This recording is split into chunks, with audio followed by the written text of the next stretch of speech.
We have OtisWho. And nobody come to see you, Otis.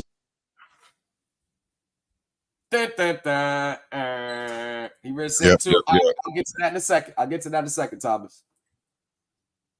But yeah, I can hear you good. You might have to turn the YouTube down in the background if it's on. No, it's not. It's off. Hold on. Let's get you up here too. Woo! That BMW looking. God damn. So what happened was, y'all. Yeah. Feel me. Word. Hey, I swear to God. Let me tell you about. I swear to God, I was doing something totally unrelated at the time. I wasn't even on YouTube. Wasn't even thinking about YouTube. So someone texts me and says, "Hey, Midwest talking about you," and I'm like, "Why the hell would he do that?" And he's saying that. Hold on, Pete with the super sticker. Appreciate your Pete with the super duper sticker. Damn, y'all spending cheese. Damn, ain't that a big? I told him, group chat, let him know how he real support, how he really get down over here and show, because he know they're gonna be mad. So hit them, y'all. Yeah, that's how we do it. I ain't got these many super chats. Damn, they showing. Tell them that's how we do it. I tell you, do that to let MWED let them know how we really get down over here. Real support, real genuine donations. Real. So I was unrelated doing something else. Someone sends me a text and says, "Hey, Thomas, Midwest talking about you." And even then, I didn't even go on YouTube or watch this live. I was still doing something else. I said, "What are you talking about?" So he sent me screenshots saying he must think that you're somebody, because this is what happened. This is Chief Mac with another super duper. Let them know. Let them know with another super duper. Let them know. Hey, Chief Mac, you hit real the support. Real. Damn, dog. Y'all keep playing Chief Mac up for real. Y'all bullshit. I already know what's up with Chief Mac. I ain't talked to him in a minute, but I already know what's up with Chief Mac. Yeah. Chief Mac. Y'all keep playing. Chief Mac get to the bag. So, a dude. This how it went down. So I'm about to share with you right now, Otis. So let me check it out. Yeah. If y'all just because why you pull it up if you don't mind? And if I'm talking over you, please say Otis, shut up, because I talk a lot. I apologize, sir. You know what we talked about last time, and I said it live on your show. Well, last time I was here. Are you good? If I owe this man an apology, I would do it publicly. Am I at that point yet? Hell no. I'm not. I don't. Okay, I don't think. The jury's hold off on that yet. Okay, the jury's still out, because I'm keeping it around. I'm a man on my word. Yeah, the jury's still out. Okay, the jury's still out. I got you, because we had a talk. We had a talk, but go ahead. We talked offline. Right. Remember, we talked offline. So this right here is what somebody that's supporting Chief Mac super duper. Super duper. Sam, what's up? TMT in the motherfucking house. Okay, I got you. Yep, I got you. I'm going to. Or here, do it now. Cash up yourself. I said that. So what happened was, I said that comment says it all that you have up there. Well, you know, says it all. Okay, so right. So that wasn't me. I was nowhere on YouTube at the time, Otis. That wasn't me. That was this person. And then this is what this person.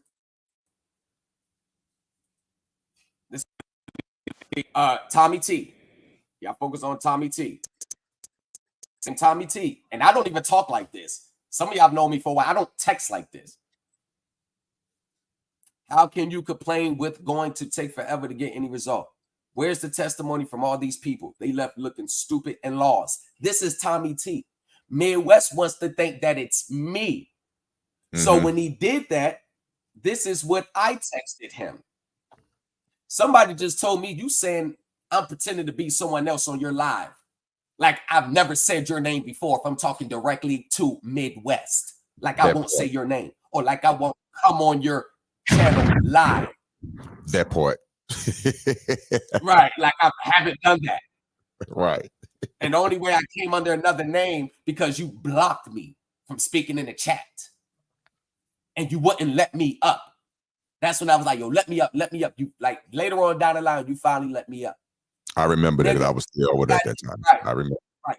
Nigga, I'm not even on YouTube right now. That is someone else who's talking. That's your issue with them. If I'm gonna say your name, you're gonna know it's from me. Let's not do that. We can, but I'm not worried about you. Me and my members getting shit done. That's my focus. So then, this was his response. Send it. Take it from savings. Take it from savings to checking, and then go to Cash App and go add. So add the amount to Cash App that you transfer. So this is what I said. He said, good. So I said, whoever said that, that was them. Address them directly. Don't use me to deflect. Nah, don't use me. Nah, keep me out of this. This is what people that's on your channel, what they said. Then I said, congratulations on your 1.5, doing big things. Okay. And this to illustrate, while I'm not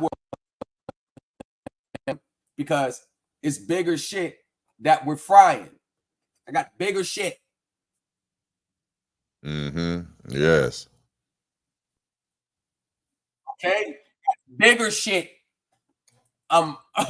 I got bigger shit I'm worried about. Most definitely. I got bigger. Where did you send it to? Oh, you sent it to yourself, nigga. Federal. You sent it to yourself? Yeah. All right. Man, we got big shit we worried about over here. Everybody that's right here right now got at least 1.2 real shit, real documentations, real shit with the IRS, real letters with the IRS, real notifications that everybody's here in the process of it coming down the pipeline with real documentation along the way. Not a screenshot. And in the beginning, I thought it was, well, it looked legit. The account looked legit. Somebody told me that I trust was like, nah, that shit, my shit said the same thing. So I was like, okay, so it appears that it's 1.5. I believe him. I'm not hating, but I don't think that would have been the case if the shoe was on the other foot. I don't think Midwest would have tried to give reasons for me to be like, yeah, I believe it's true, y'all. Shout out, salute. Because I go back, and I always go back from the time when you first came out of court and the case was dismissed. Yes, when you were ecstatic. Okay, right. First came out of court. Yeah. And you was talking your shit as you should, as anyone should in that moment, being happy. I was looking at him where I could sense the envy right then and there. So that right there had me to believe like, oh yeah, he jive like a hater on the low. You didn't notice it because you was too excited. Right. It was a fake. Yeah, I had to go back because you told me that, and a few other people had brought it to my attention, and I had to go back because I'm not gonna lie, I blacked out. As you can see, what you saw was genuine. So it's great that you bring that up. I blacked out. You know what I'm saying? But when I went back to look at it after you said what you said, and along with other few people, I'm like, damn. So yeah. But that's it was you couldn't miss it. It was like you came and stole the show with your results. So my thing to Midwest, and the link is still there, and I will put the link up there. I will put the link back in the chat. I'm trying to figure out why you, Midwest, would even assume that I'm coming in your chat to say that what that dude Tommy T said, or if it's a female, I don't know who the fuck it is. And then I texted you, Midwest. So why would you bring me up? Like all the people who's ever dealt with you, everybody who has negative stories about dealing with you, dozens and dozens of people. Why is my name the first one that comes into mind? Like people are still not mad about that shit with you and Alessandra. Like they're not mad about the bill of exchange. Like they're not mad about the QC. Like, come on, man. The birth certificate, all like they're not mad about that. The 1,000% interest on silver. Oh, I didn't say that. Like I didn't even say that. Oh, I know you did. I just did. Right. Like that class. All that shit people had to pay for along the lines and never seen nothing from it. Oh, I seen some from it. I seen an IRS letter saying retract that shit, or you're gonna get a $5,000 frivolous letter. I mean, a charge to your account. Oh, I got responses back, most definitely. My fault. Hold on, what happened again? I'm lost. Oh, you made a comment that people aren't getting responses back from the IRS based on the things that the gentleman was having people do and things like that, for us that the CP5 letter and things like that, yada yada. Well, yes, of course I got a response back from the IRS. It was a letter saying if I don't withdraw the purported, because I get so much literature and correspondence from the IRS, I could just remember it verbatim. And I'm not lying because this is their language. Right. The purported tax returns that you sent are fraudulent. So if you don't withdraw your statement, just withdraw a letter saying that you withdraw those purported statements, we're going to charge your account $5,000 frivolous filing charges and things like that. So yeah, that's a fact. It's like a 3176C letter. Yeah, come on, man. So yeah, where did you get that from? Like, where did that come from? I'm not gonna even lie. Several things, and some of them, be honest with you, because I'm 100% transparent. Some of them are the things that I was working on myself, because I do my own thing, and some of them 100% transparent came from the things that when I was over there doing certain things, of course, that generated those types of letters. Most definitely, yes. Of course they did. Right, because he tried to take a shot. People filing tax return, don't know what they're doing, all that. All that time, right. And then they getting stuff in the mail. You know how it go. Right. So he tried to, so I guess when people took it as, he tried to take shots at you with the tax, getting results. But what people don't understand is offline, I was sending Midwest and King V my process, what I'm doing, results. I was sending it to him. A text message. You understand where I'm going? Because every time I would hear him try to take a shot, I hit him with the bam. They'll never respond. Now, King V responded one time. King V responded one time. Midwest don't ever respond. Just like when he was talking about people with the 1099As, I remember this. This how I know that he is not going to give anyone any credit if all has to be him. Because he was talking about everybody that filed a 1099 going to jail. Everybody filing 1099. I immediately sent him the results from a proper 1099. And he was like, oh, real shit, true shit. He know it was me. And then King V asks, is like, yo, what you reading now? Oh, something somebody sent me. Right. Of course. Come on, man. Thomas Legacy sent me showing the real way how to do it. He ain't say that. He was reading something somebody sent me. Of course. You know why? I really believe, and I'll let y'all get the floor. I really believe for some reason he has this in his mind that like he thinks I'm gonna steal all of his whatever clients he got. I just think that he feels threatened by me for some reason, some way. I don't know why, because the shit that he's doing, I'm not even on. I know that's a long, never-ending road that they're on. It's long, years and years and years and years. And most people need something like more tangible sooner. So I didn't know that shit. So let's get Tony in the building. Tony. And then we're going to get Thomas Heritage, Darren. And Darren, did you send those things back to my email? If you did, I will retrieve. Oh, I see.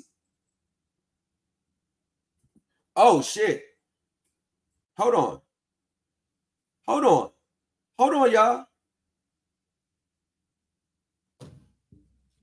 What is it? This testimonial. Yes. No, well, not this one. Oh man. This ain't got no to do with somebody just sent me something that is crazy. Oh, I discussed it. Yeah, I can't discuss that right now. okay. I'll do that. I'll do that offline. So Tony, hey, Thomas Heritage, you got to come back up, bro. You got to come back up. So I'm gonna kick you from the studio and come back up because your device is not connected. So just come back up. All right, Tony, go ahead. Give your spiel. What you got, Tony? Oh, give me a second. I got my little daughter. Someone else called Okay. real quick. Give me 1 second. Okay. All right, Thomas, I'm not going to post your whole thing, bro. I'm not going to do it. It's just privacy things, and I don't want to. Yeah. You don't want to. Yes. It must be nice, though, huh? Whatever it is. It's definitely nice, but I will. All right, don't do the private stuff. No. Now, I know, but let's just say he has a credit of $196,199.17 cents on his account, and which Yes. and it looks like he should be getting an 846 soon, because I'm looking at these transaction codes and they look very consistent when an 846 is going to be generated, aka a refund. Yep, it's another one.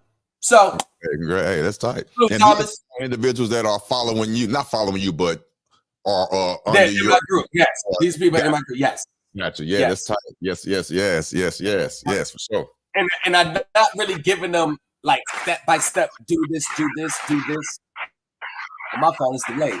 You can't get in the way of the effects. Hit it one more time, Otis. Oh no, you good. My fault. But that's what I like about individuals for real, like yourself, not to pat my own self on the back, individuals like you and other individuals that are giving out information. Again, it is not a template. Do this, then go down the street and make left and do that. It's not like that. It's not. For those that teach that, you're going down the wrong path. That's all I'm gonna say. But I'm glad people are getting their just due just by listening to certain information and going in and then applying it to their own life and doing it themselves. Then come back with that documentation, their correspondence saying this said this said that. That's beautiful. You got your own story, and each one did it their own separate way. They followed some type of guideline, don't get me wrong, but they had their own journey, most definitely. Yeah, and that's the best journey. All I do is tell you, hey, however you put it together, that's your own individual choice. But follow this road, you're not going to get in trouble. You know what I'm saying? That's the underlying support to keeps you from getting in trouble. So how you do it, that's your own individual choice, because there is no one way about this. There's no one way. You can get a return by filing the 1099 if you have the proper schedule, 1099A for having the proper schedules. You could get it using the 1099B. You could use it 1099C, OID, INT, DIV, miscellaneous. There is no one set of form you have to use. All you got to do is know the underlying regulations governing those forms, and they tell you in code. As long as you know the underlying regulations, everything is subjected to go through on it. Thank you for saying that. Thomas, go ahead. I'm sorry, Tony. Go ahead, Tony, and then Thomas. I want to give y'all moments to express yourself. You can hear me though, right? Yeah, so one thing I can say, man. Yeah, you get the biggest thing that you can hear me. Yep. All right, so yeah, no, I just wanted to really say, man, the biggest thing that honestly I think it's more value than what it is, bro. That group, woo, that group, bro. So ever since I've been in there, I ain't really been sleeping like that. You feel me? And it's starting to affect like my day to day, but it's a good thing because like man, every time I read and I think I know something, bro, boom, I come into something else. I'm like, man, I never knew this. But it's now giving me and allowing me to bring light to, other people that I know who want to definitely take the long route, but they want to know the good information. And I can kind of bring light a little to the groups they in, and they starting to now look at Thomas's channel, and they're like, man, bro, where the hell you found this dude at? You feel me? And now they starting to question the teachers that they got. And I'm Right. like, bro, I'm starting to see this shit like, and I see why they feel threatened by you, Thomas, because you that like, I'll put it this way: it could be a club that people in. You got Club A and Club B. And Club A, you in there, and then everybody like, yeah, give it some time. The club gonna get popping, yada yada yada. Then you look around and you're like, damn, everybody going to B. What the fuck they got going on over there? B jumping like a motherfucker. But they trying to tell you, hey, just wait, man, just wait. So you go into Club B and you just see, man, it's jumping. But then you realize, man, the fuck these people doing? They ain't doing nothing, right? They drugged up. They doing all this crazy shit. But then you start seeing all the real players start pulling up to Club A, and you're like, oh man, I should be going in there. By the time you get to Club A, it's packed full. You can't go in. You can't even afford to go in that bitch, right? Right. And it's Yeah, the same way I'm seeing a lot of these groups. They'll pack their shit out and they'll be Club B, but then everybody blindsided about what's really going on. While Club A, you see the real players coming in, you see the older folks coming in. They got their wives, their shorties. You feel me? Everybody looking good, smelling good, just having a good time, bro. And by the time you yeah. catch on to what's going on, bro, it's too late. But if you It's notice Club B, their crowd, their ambiance has changed. They're now only open at happy hour. They have no nightlife anymore, just none. happy hour.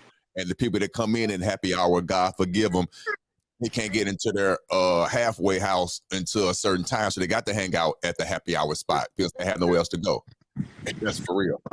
And that's a perfect analogy right there. It starts Right. off for those that are desperate, that those that don't know any better. But then once that button click, hold on, it's not easy. You have to put work in. Let me get out this club. Let me go to a realistic spot. And that's exactly what's going on. But And don't get that's me what. wrong, Club A, they trying their best to hold on now. There's still some desperate people out there no matter what. Right. Right. You feel me? So it's like that's the best way I can put it, bro. And like for me, like I said, I got my title. I'm working on my little bro's title. From what I can see so far, we got his. And I always tell myself, man, if I can replicate this like about another 3-4 times, I might have something. You feel me? And even then, I don't guarantee it's gonna work for everybody. It's just how we going about it. But it's like the biggest thing that I learned from Thomas, bro, is like ask questions we already know the answer to, and that's the best thing anybody told me, man. Because then now I know how to set a trap without them even knowing what I'm doing, and then having that customer service and that damn proper, like not being crazy and talking crazy to them on the phone and all type of Mm-hmm. shit. Like Right. being nice to them, bro. Just ask them how they day went. Take me a long while where I'm like, hey, is there any way I can get this in writing? Because I know you guys got to record our conversation. Can you just send me a quick email based on like what we spoke about, and Okay. can you include such and such details? She sent my brother that in an email, bro. And part Wow. of I that was was about to just ask you that. saying, Okay. right. And I ain't gonna say too much. Y'all get in the group. You I was feel about me? to say that. Right. But Ask your question. I'm going to cut you off. For those that don't know about the group, this is for Thomas and you, Tony. For those that don't know about the group, especially those that are watching me live on my platform, what's the name of the group and the information that if they choose to join the group, what do you need to do? That's for Thomas and for you, Tony, because y'all definitely need to go get in the class for sure. I'm not man, class, join the group if you're y'all, interested. y'all hit Thomas in that email, man. Go to community tab. You got instructions. Read. The best I can tell you, man, follow the instructions. They're already there for you, man. If you can follow the instructions, you can probably get in. If you can't follow the instructions, maybe it's not for you. That's where I can That's put it. I like that. I like that. Right, that's Okay. That's the best way I can put it, bro. Like, look at this. Like, I'm poolside. I'm trying to get this shit to just change my damn camera. I'm poolside with my daughter. You feel me? Like, You know what I'm saying? Oh, Feet I up, see. Okay, I big got back, you. cooling, I'm booling, booling. chilling, bro. You poolside with the black sock song with the black flies. Yeah, I see you. Come And, on, uh, bro. and that's a good feeling when you getting results and getting things done and Yes. being able Yeah, to bro. replicate it. And Because the with peace of mind. the peace of mind, nobody's going to come knock on your door. Nobody's going to send you these threatening letters telling you to stop. The IRS will never send you that. There's been people that was getting frivolous filing letters before they joined my group based on the stuff that they was following from the old group over there across the Yeah. street. Based Yeah. on it. I was one of them. Not gonna lie. Right. Yeah. Okay. So yeah, they was getting frivolous filings, but when they would bring that to his attention, he would block them, try to silence them, or say nothing. Now it's the same people that came to Thomas Legacy, my Telegram group, and they stopped getting frivolous fighting letters. They started getting normal responses from the IRS. So what I do, what I specialize in the Supreme Elite team, just in case for the detractors, the critics that think, oh, it's a scam. You know, y'all know who y'all are because y'all watching right now from another platform. Y'all watching from Otis. Y'all know who y'all are. What we don't do is we don't make up remedies. We don't make up processes. We follow the regulations. We follow the guidelines that the IRS has already set. They've already set the guidelines. They already set the procedures, which is very promulgated by the chief counsel of the IRS. They make the rules for the IRS. The chief counsel, not the secretary of the treasury. The chief counsel makes the rules. So we follow the rules of the chief counsel. And I don't necessarily get into the how to do step by step because those are the webinars and those are other intricate services that I offer. But the Supreme Elite Team group, and you won't be able to find it unless you're actually in the group. It's private. You can't find it on Telegram. You actually got to pay the fee, and then I add you, and then you're automatically in there. So what's in there is all the codes, the regulations, black and white IRS documents, their word confirming what we go over. We got the congressional records that sets the law for everything. And then we got court cases, over 350 videos dating back to 2022. And what you do is the biggest asset of that group is that I put you on the road to get to your own individual success. But the thing about it is, some people don't even know the road exists because everything's just been regurgitated. It's just been regurgitated. So I put you on the road and open you up and open your eyes to a new way of thinking about the situation, a new way of attacking it, a new way of seeing yourself, a new way of being confident in your new position. And then once you understand that, you can do whatever the hell you want. So, Thomas Heritage, go ahead and give your piece. And no, you want to go to the water? Yo, Thomas, give what's your good? I'm gonna mute you for a second, Tony. I'm gonna mute you for a second. Go ahead, Thomas. Man, hey, this stuff is really a joke. I promise you, these people are so freaking crazy. Um, I showed my results that wasn't overnight, even though they responded very quickly. So this rhetoric about how they don't respond and I'm pretty sure is because it's frivolous. And Yeah. that hurts a lot of people's ego because it's like you spend so much time studying just for somebody to tell you no. You know what I mean?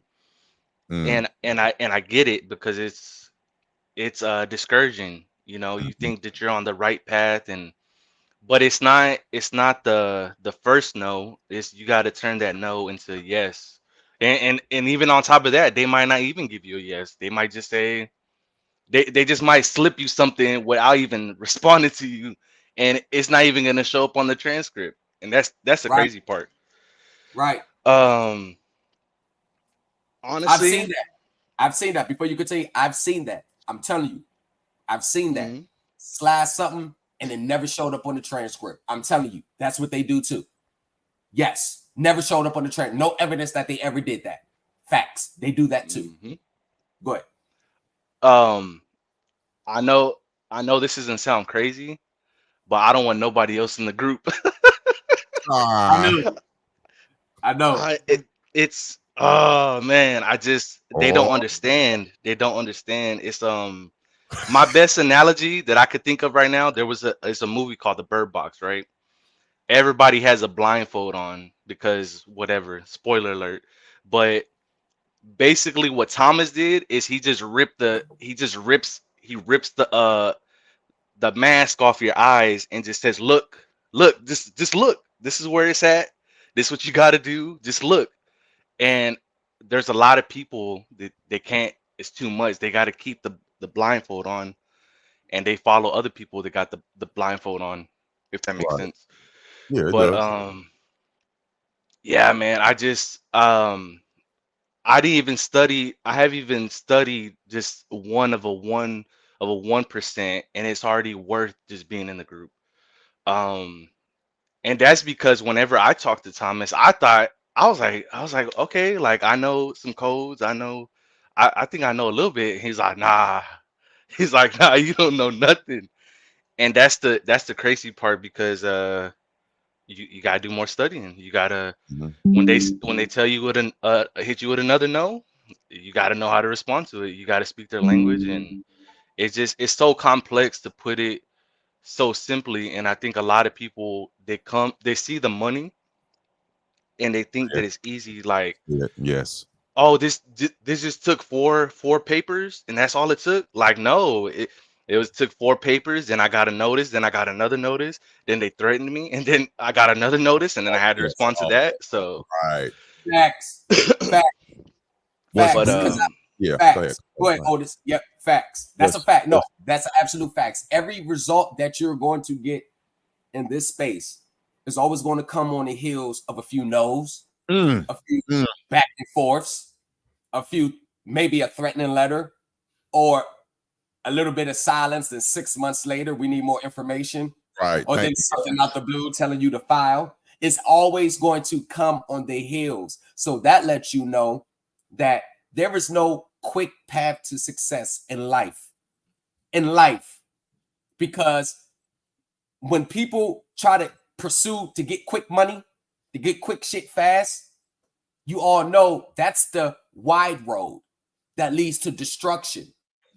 But the narrow road is so few that finds it, but it leads to everlasting life. This is the long game.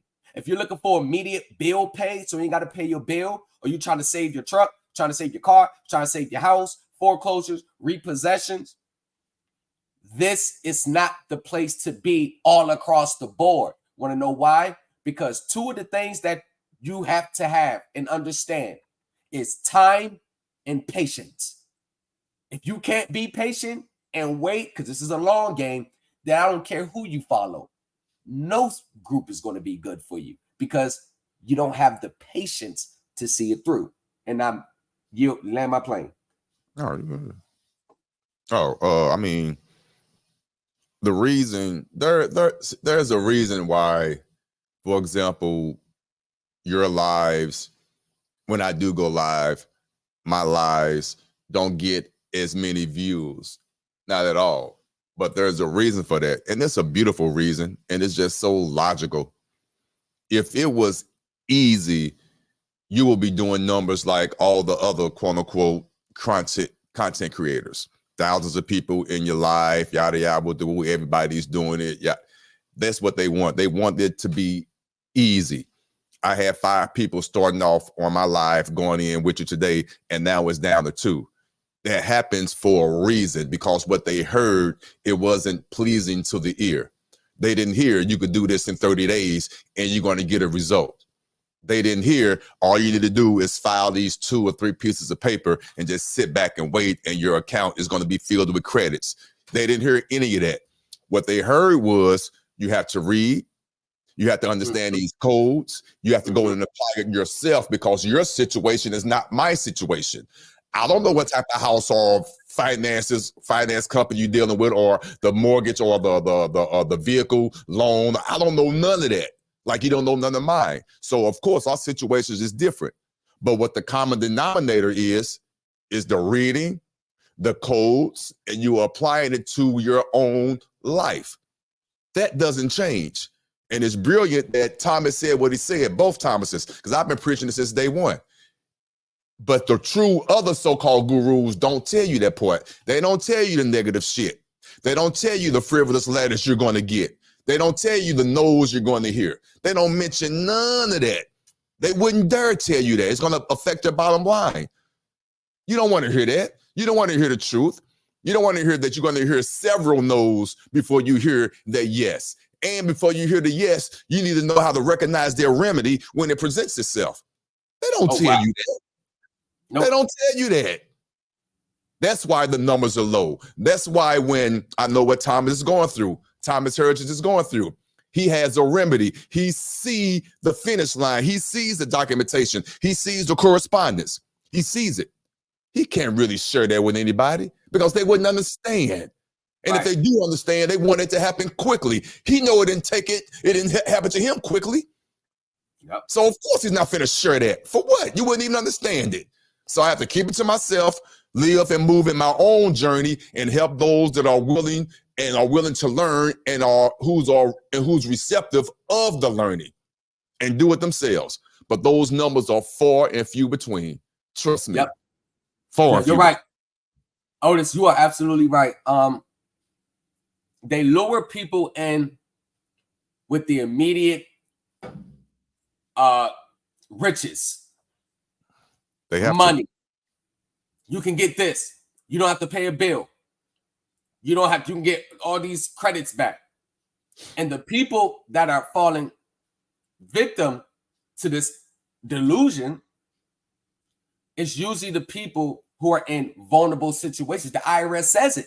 The IRS says these YouTube scammers, mainly TikTok, the social media scammers, mainly TikTok, usually prey on people who are in vulnerable positions. That's what the IRS says.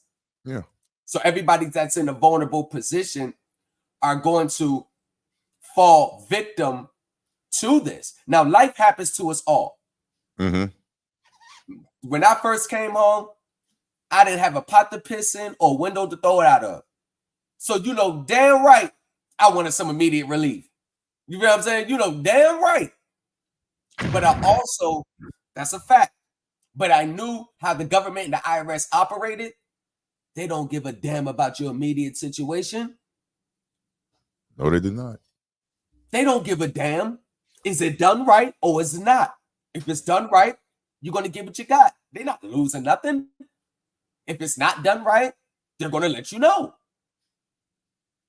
So I don't understand why people time and time again, they've been to Tamika, they've been to Miss Jackson, the Jarris, they jump from group to group of all the people basically saying the same thing.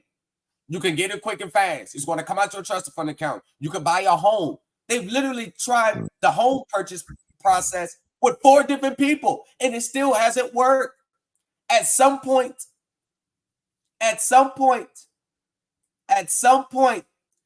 it should be telling you, your higher self should be telling you, maybe it's not the teacher. Maybe what I'm trying to accomplish is just not realistic. Maybe it could be that. You know what I'm saying? It could be that. But the problem that they keep looking at their immediate situation and putting that in the front instead of looking at the probability and understanding and the reading and leading by that. Because if you lead with money, you usually end up getting nothing. But if you lead with the enforcement of their performance, of what they're supposed to do, if you go for the enforcement of your rights, it's the enforcement of your rights. It's the proper application of the knowledge and understanding, which leads to the remedy. It's not the documents filed, then the remedy. It's the understanding. First, the understanding leads to the documents being filed correctly. And then the documents being filed correctly That leads to the remedy. I land my plane. Yes. Yeah, I'll just say, I think what people they see Thomas, right? They see what he says, and they see the tone of how he's saying it, and they're like, nah, he's just saying that. Like, no, there's a reason for the tone that he has, the way that he says it. I mean, there's a reason for everything. But ultimately, even I'll give you examples so that it could relate to some other people that kind of don't get it. My mother, she's been a real estate broker. She started in '07, '08. So she's been dealing with contracts and selling houses and the ups and downs of the market. She's gone to school. She's trying to get her bachelor's in accounting and for a business degree. So when I sat there and I showed her the regulations, and I'm sure, look, I saw, look how they responded. And you know, like she's a business owner, so she's like, it don't count until it hits the bank account. Right. So so I'm telling her, I'm like, but look, I'm trying to show you, like, this is what they're saying. This ain't something that I just, oh, I'm just sending this out, just praying, you know what I mean? So even her, as much business as she's a professional and been running a business, she still doesn't understand what I'm telling her. And it's not Of so course much not. about the Yeah. money, but Right. it's how is that even possible? I've never seen this done before. And why can you do this? What makes you qualified? And that is that one aspect of it Uh-huh. is what people don't understand. So when they see this stuff, they just see the dollar amount and they're like, "Oh, how can I what's the quickest way to get to that?" See, and yep, But say it. but Yep. they don't go back to the black and white of where it says why you can do this. It's And huge. that's Yeah. Ooh, yes. Go ahead. Go ahead. My fault. and Go ahead. there's a lot of I think with Midwest, right? I think he takes what Thomas says personal because he's trying to get out of his situation. And so he's doing more. I don't think he realizes he's doing more damage by showing the amounts that he's supposedly getting. I don't know if he's got it or not, but you're doing more damage because the moment that you can't show that in a bank account, what the people that you're doing business with, what are they gonna do if they can't produce what you're showing them? And I think a lot of people don't realize that because they think that it's just over the internet. Man, there's some crazy people that will show up at your house. Like they will do some crazy stuff to find you, all because you told them, and it doesn't matter. Anything else doesn't even matter. It's just as long as you told them, they're gonna believe it. And if you don't perform, you know, they're hey, that's what Midwest said. And I hear that from so many people. I'm like, that doesn't even make sense. Like, I'm gonna tell you what the IRS said. I'm not gonna tell you what Midwest said. You know what I mean? So it's just it's crazy. It's crazy. Facts. I'm gonna tell you what Person. the IRS says, not with the. I'm gonna tell you what the IRS says, not what anyone else says. Go ahead, Otis. We have to learn who to listen to. We have to learn when to cut people off in a nice way, or however which way you want to learn, or how you have it, which way you want to do it. And we have to understand who the teachings is coming from. We just have to use common sense. Everything Thomas just said was so true. If you have 1 point something million dollars, whatever, there's no reason to continue to sell whatever. There's no reason. The reason people keep following him, like you said, they're looking for the monetary gain. They're in a situation that they put themselves in. They don't want to honor their obligations for whatever reason. That's a whole nother story. And they're trying to get out their mortgage and trying to hide their cars, and they don't have a garage to put it in. They chose to do that, and they want a quick remedy. So there are way more people, millions of people or more in that situation than an individual who's not coming from it from a monetary situation. You're coming from it from this information can be used, it's legit, it's legal, it's lawful. Let me just read and implement this. And you're not coming at it from a monetary gain. If you get monetary gain out of it, so be it. You coming out of it strictly from the fact that this can be done and it's legal and it's lawful. Period. That versus coming at it from monetary gain is far and few between. And there's way more people out there for the monetary gain than those like yourself, Thomas, like you just said. You're not in it for the monetary gain. And I understand that. It took me a long time to get out that position. I'm not gonna lie. I got into this in 2015. I came into it for the monetary gain. I would be lying to you if I tell you I didn't. But once I realized I wasn't seeing any monetary gain, I was seeing literature and correspondence from the IRS that I didn't want to receive. I was still getting disconnection notices. I was still getting that mortgage statement in the mail, even though I sent out so-called statements, presentments, BOEs, whatever you want to call it, been there, done it. I wasn't getting that monetary gain. The bills were still coming. So I had to sit back, step back, and do what Thomas said. It's not about the monetary gain. Then I started to see my remedies. The remedies were, since I was out for monetary gain, I got myself into a pickle. I was charged with 3 counts of filing false documents, 7 years per count. I got myself in that pickle. Fall back. Forget the monetary gains. Now it's about me going to jail.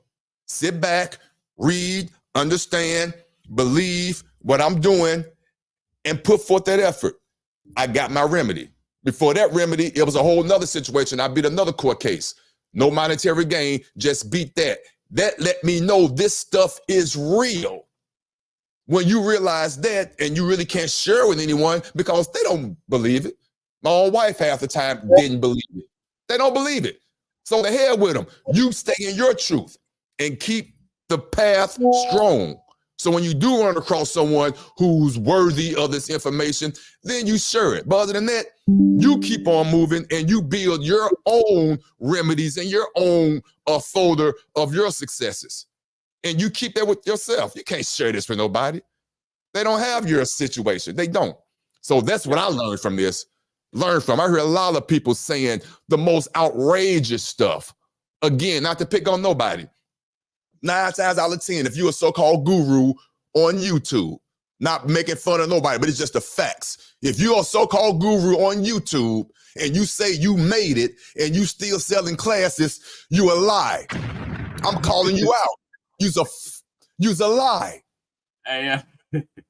There's no reason to do it. Yeah. And you wouldn't be on here selling stuff. Not saying you won't be on YouTube. You would, but you wouldn't be doing this. That's all I'm saying. And I've yet to be proven wrong. They're lying. Splatters and shit. They're lying.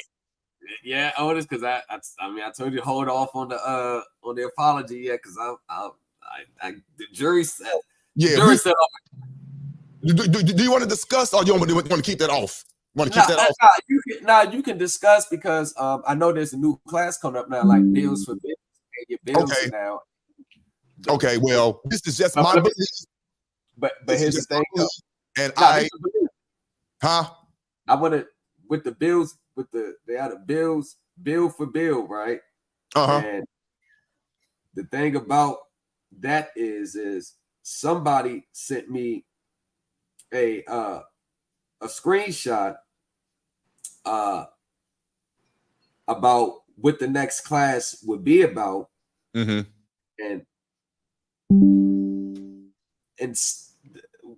well, the thing about that is,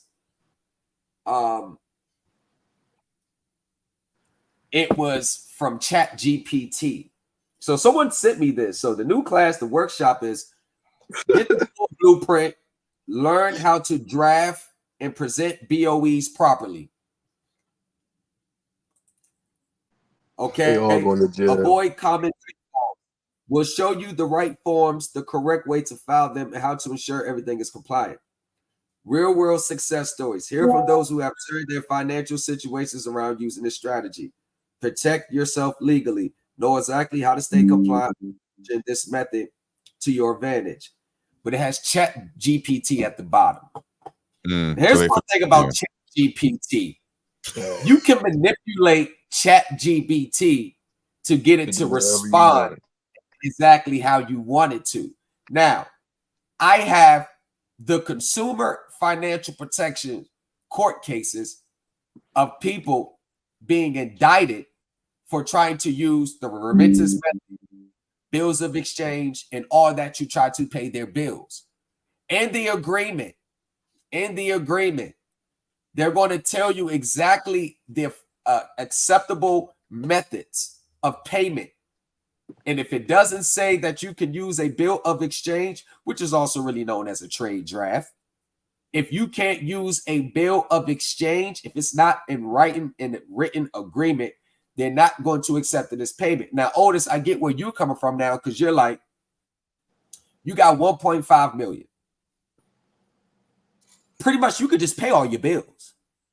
And if you want to recruit your expenses or your credits on your tax return at the end of the year, that's what leads to the tax credits, or you could use those credits to limit your tax liability. But if I have 1.5, I'm just going to, even now, without 1.5, I still pay my bills. I just pay my bills. And if there's certain bills I can recoup back on my tax return, I would do that. If I can't recoup, I'll just use it to limit my tax liability so I don't have to pay any taxes when I file my return.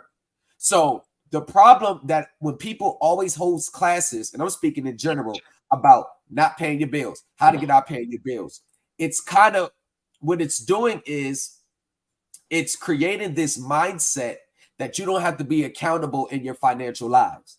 Like you can walk through this world and get everything for free.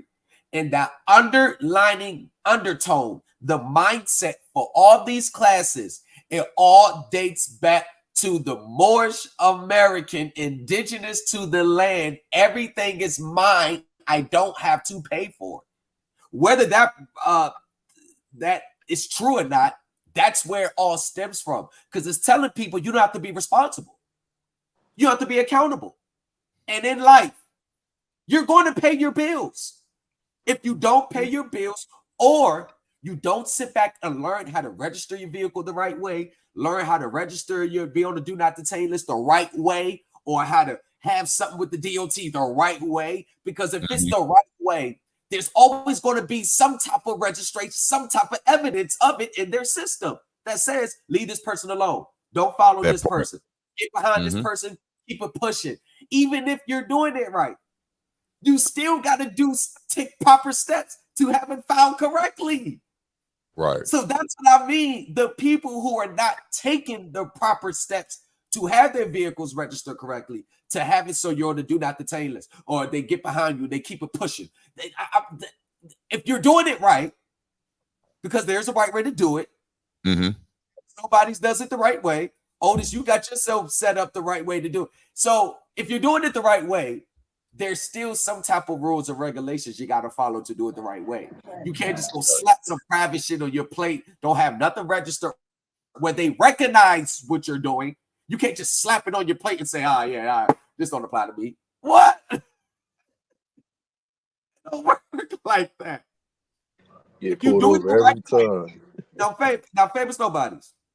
You. I've seen your videos, and I keep forgetting. I'm actually going to load your clips on to my channel. So we're going to go over all those clips, my next live, on what it means when the police gets behind you and they keep it pushing. Now, you're the one, you don't have your stuff registered the conventional way. You don't have, but I also realized that you didn't just slap private plates on your vehicle and then get pulled over and say, nah, ain't none of your jurisdiction. Yeah, nah. It's I got a letter from the FMCSA, the director of the registration, like the registration department or something. But yeah, it's registered. I got pulled over first time a couple days ago. Actually, so what I did was, because the state, the county, nor the city mess with me at all. So I went through one of the smaller areas, like people don't like to ride to, called You breaking up, Sam? and Newport. So the Ellesmere. Can you hear me? Yeah, I hear you now. Damn, I gotta get the fuck out of this car. So I got pulled over. Ellesmere police didn't pull me over.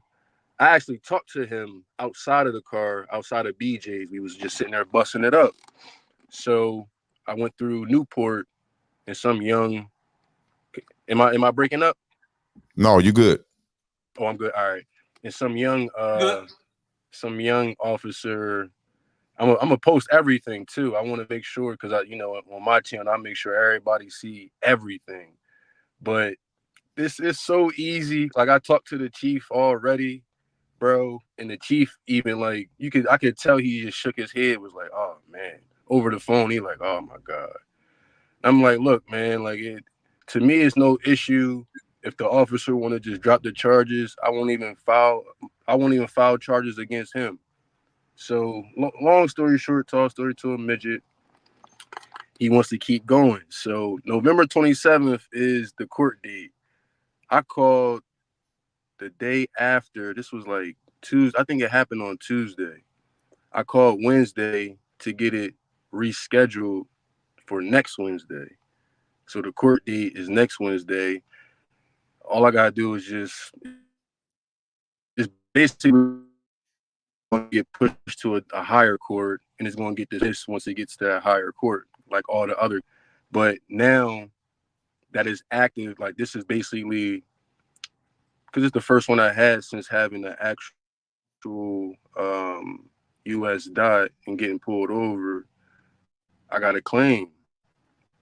I done already spoke to the,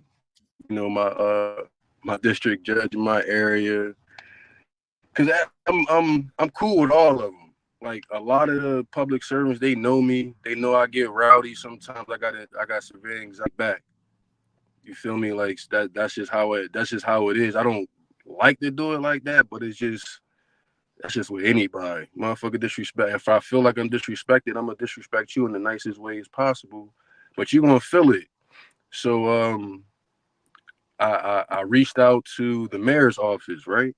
So and it's funny because like you said earlier, you asked a question that you already know the answer to. Yep. So I walked up in there. They like, oh, you need an appointment. I'm like, yeah, no, this is emergency. Like this is dire need. This I just got pulled over yesterday, and I shouldn't be getting pulled over. He even said it out his own. The officer said it out his own mouth. Nothing comes up when I try to pull something up in our system. I said because I said because your system is so small, it's not on the federal level. I'll just say that. You feel me? Like I just cut out all the sarcasm and all the bullshit and was just like, your system is. I was like, you're not on the federal level. The state can see U.S. dot numbers.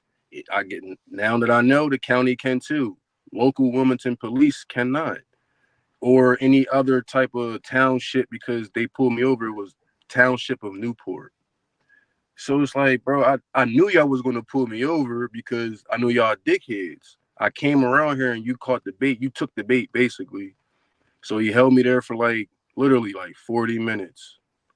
First and foremost, I'm thinking he pulling me over for speeding at the most, because I was speeding. I'm not gonna lie. Doing 80 and a 50. He didn't even pull me over for speeding. He ain't pull me over for speeding, nor did he pull me over for not having my seatbelt on. But on the ticket, it says that I have my seatbelt on.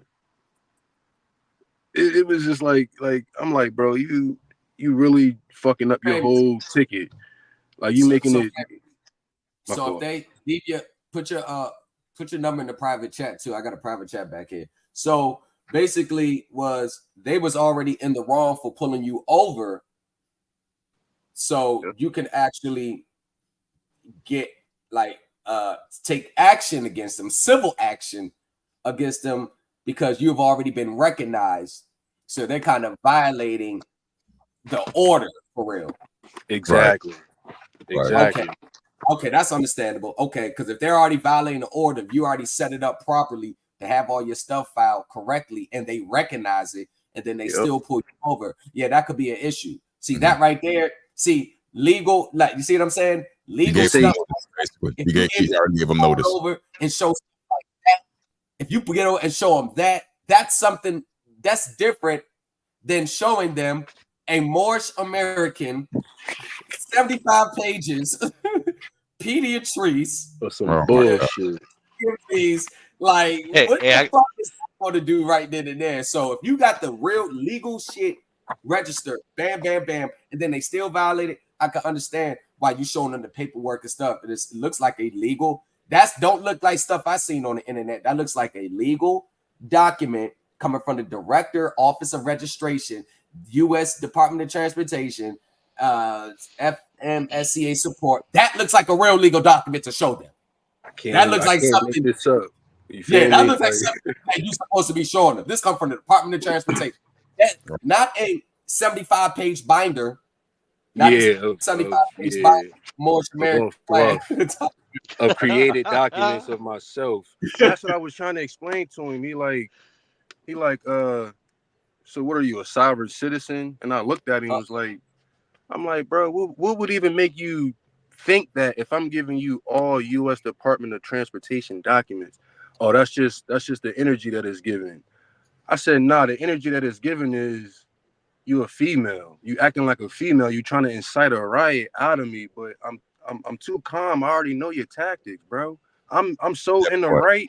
You feel me? I'm so in the right now that I'll allow you to do whatever the fuck it is that you want to do. You want to lock me up? Go ahead. He said, he said, give me your social security number. I looked at him and was like, bro, what the fuck? I'm like, that's like the number one thing that I never give anybody. Or if you don't want to ID yourself, I'm like, what privacy. You're right. I got a letter. I got a letter from 1943 with the Social Security Administration that clearly states you are not required to give your Social Security number. You're not required to have a Social Security for a job. You're not required to have a Social Security number for goods or services. You are not required to give your Social Security number. And the Social Security number is only to be used to track earnings or wages. It cannot be used for identification purposes. That's a straight from the Social Security Administration. You are not required. If you do decide Social Security number, it's due to a private agreement that you have with your employer or someone else. But you're not required to give your Social Security number. That is an individual decision that you make. But let me tell y'all this, a trick for the IRS or any of these agencies, courts or whatever. The IRS and all these agencies and federal agencies have all adopted to this doctrine, and I call it the tone verification. Now, what is the tone verification? The tone verification is what they do is a virtual, or if you're in person or over the phone, a size up. They size you up depending on your tone, how you respond, how you engage with them. And they are trained into knowing whether if a person knows what they're talking about, depending on what they say over the phone, depending on how they engage in their correspondence. So when you come and correspond with them in writing and you start spewing a whole bunch of laws that they're supposed to follow and what's supposed to be happening, and this is not right, they know that you don't understand the system. But if you respond in assertive, telling them, this is what I want done, this is the adjustment supposed to be made, this is what it is, this right here, move this here, move this there, they gauge for the tone that this person knows what they're talking about. So it limits, it decreases the smoke screen that they're going to put in your face. Just like if I'm calling, if I'm writing the IRS and saying, hey, my clients do a refund, they did this, they did that, they did that, they're just going to blow that off. But if I write them and say, okay, this payment was made this day, this right here, this was erroneous, this wasn't be there, so you need to do an adjustment, go in your command code, put a DC, put a DC on the command code, go to the excess remittance file or the unified remittance file, move the ledger, I'm doing a credit elect to move the credits from this tax year over to this tax year. Thank you. You see how you're not engaging in they're like, oh, what's supposed to happen? What? You're getting straight to the point. Do this, do this, do this. Mm-hmm. They're going to gauge that and give more weight to that. And when it's put on a penalty of perjury, let me tell you something else about penalty of perjury. It's under the Internal Revenue Code. I forgot the section. It's in my files. That any type of rebuttals that you send to the IRS, or any type of statements, or any type of correspondence you send to the IRS, one of the main reasons why they blow a lot of people off, because they're never sending it in under a sworn statement. Because the Secretary of the Treasury, it clearly states, if you send in a sworn statement, facts, when you send in a sworn statement, the Secretary of the Treasury is supposed to give more weight to the sworn statement based on a statement that is not sworn under the penalty of perjury. That's the information that they're supposed to use under a sworn statement. This is why none of these companies ever, when they report the wages and the withholdings, when they send to the IRS reporting, they never reported under penalty of perjury. They never reported under penalty of perjury. Notice how all your schedules, Schedule 1, 3, and notice how it doesn't say penalty of perjury. Notice how what's the only form that says penalty of perjury? The fucking 1040, fucking 1041 and 1120s. So your supporting documents, if you're sending them in under the penalty of perjury, it gives more weight and substance to your situation. Hope you guys heard what he just said. Hope y'all heard what he just said. Beautiful point. Most definitely. Most definitely. I have one question. Famous, where are you driving going 80 miles an hour, bro? I was like, man. Yeah, I was like, that's a question like that. He's probably. Yeah, listen, I know what he's going through because I do the same thing for real. And let me piggyback off what Famous Nobody said. Again, he has this remedy, I have mine. We both did two separate things, but we have the same results. And I'm glad he said what he said because, number one, let your paperwork do the work for you. Never hold court on the side of the road. It's going to be a lot of things I'm going to be regurgitating all over again, but you heard it, but it's just different terminology. Don't hold court on the side of the road.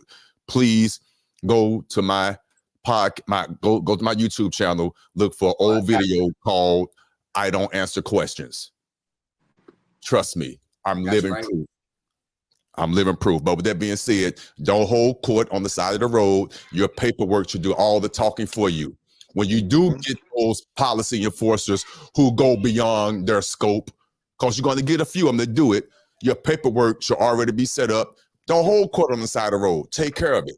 The situation is a lot of people just put in their paperwork and don't know what to do once they get trespassed upon. You have to know what to do.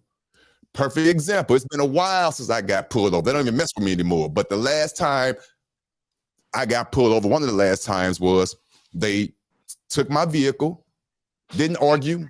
I was upset, but I didn't say a word. Didn't argue. I faxed over my paperwork to the tow truck company. The first time I talked to him, he had an attitude. No, you got to pay this fine. You have to show you got proof of insurance. You have to pay your personal property tax. You got to show that you have a valid ID, all that. For the record, didn't have it, don't have it to this day. I don't have a driver's license. My car is not insured according to the state way. And I have still over 6 so-called warrants. Look it up. It's all public record. I'm not lying to you. On the public side, it's there. But with your paperwork done privately, that public shit don't mean nothing. So once they towed my vehicle, the next day I got out, I politely faxed over the paperwork. I got my vehicle back that same day,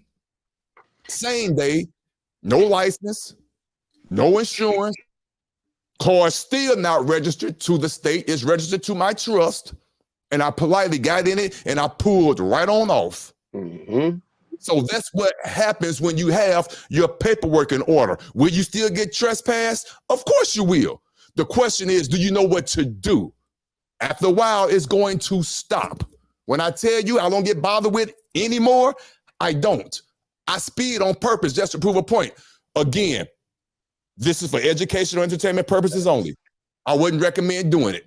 But when I'm on the highway and the police, we all been in this situation. When I'm on the highway and everybody see a police officer, they don't want to pass them. I'm the one that pass them. Mm-hmm. Go. and I look in my mirror, they still back there. Yep. I can show you my car right now. I don't have any place in my vehicle. I have a red background with a green store, front and back. Been driving like that for 4 years. Yeah, see? Get The bothered right with way. The right way, you Moors. right way. The It's the you right Moors, hold up. If you Moors, sovereign citizens, you Moors, indigenous to the land people, y'all want to know how to do it correctly? Follow OtisWho podcast and follow Famous Nobody's channel. And Tony, you are right. And I understand Famous Nobody because I put that motherfucker GLE in sports mode. That motherfucker hit 85 before I even realized. I'm like, oh shit, slow this shit down. God damn. Yeah. Now you really could be going fast as shit and don't even be realizing. I don't be knowing how. Just floating. I got an 04 Buick Century, so my shit just be floating, and I don't even be paying attention. And you feel me? It's just I'm just messed up because I didn't have certain paperwork with me that day. I was sitting around. I was actually at the law library like I was the other day, but like I didn't. I was trying to show him the only had one at the time, but it wasn't. It was this. Hold on, let me see if I can. Hey Otis, you gotta turn that star into a blue one, bro, and put Dallas on it. Add that shit, but I needed to. Hell no. I needed to have this. With Dallas is Dak Prescott. Other than that, nah, the hell with Dallas. You out your mind. But I digress. That's a whole nother story. I like that. We gotta get our shit together, man. We gotta get our shit together. Oh, hell, dude. Yeah. So yeah, y'all. So all you people following, like to Jerry Bay, King Asula, Sabir Bay, all this fucking Black's Law. The Black's Law Dictionary is not the law. It's a dictionary. It gives you different contexts and understand different meanings to the same word. Like one thing, look at the definition of estate in the Black's Law Dictionary, and I know the Black's Law Dictionary that I most like to use, the 4th edition. Look at the Black's Law Dictionary, definition of estate. There's so many definitions of estate. Exactly. So many, 1,000,001. Now, the estate at the IRS, which is in Social Security number format, the estate at the IRS, it's not like a bank account. It doesn't operate like a bank account. Like everybody here, if someone got a checking or savings account, you know how you can just go into your account, take the money out, pay this, do whatever you want, whenever you feel. Okay. That's not how the estate at the IRS operates. The estate at the IRS, and I'm going to sum it up for you. Think of probate. Think of when someone dies and they got a stock interest over here. They got a house over here. Everything that the decedent has an interest in or has an entitlement to is deemed the estate.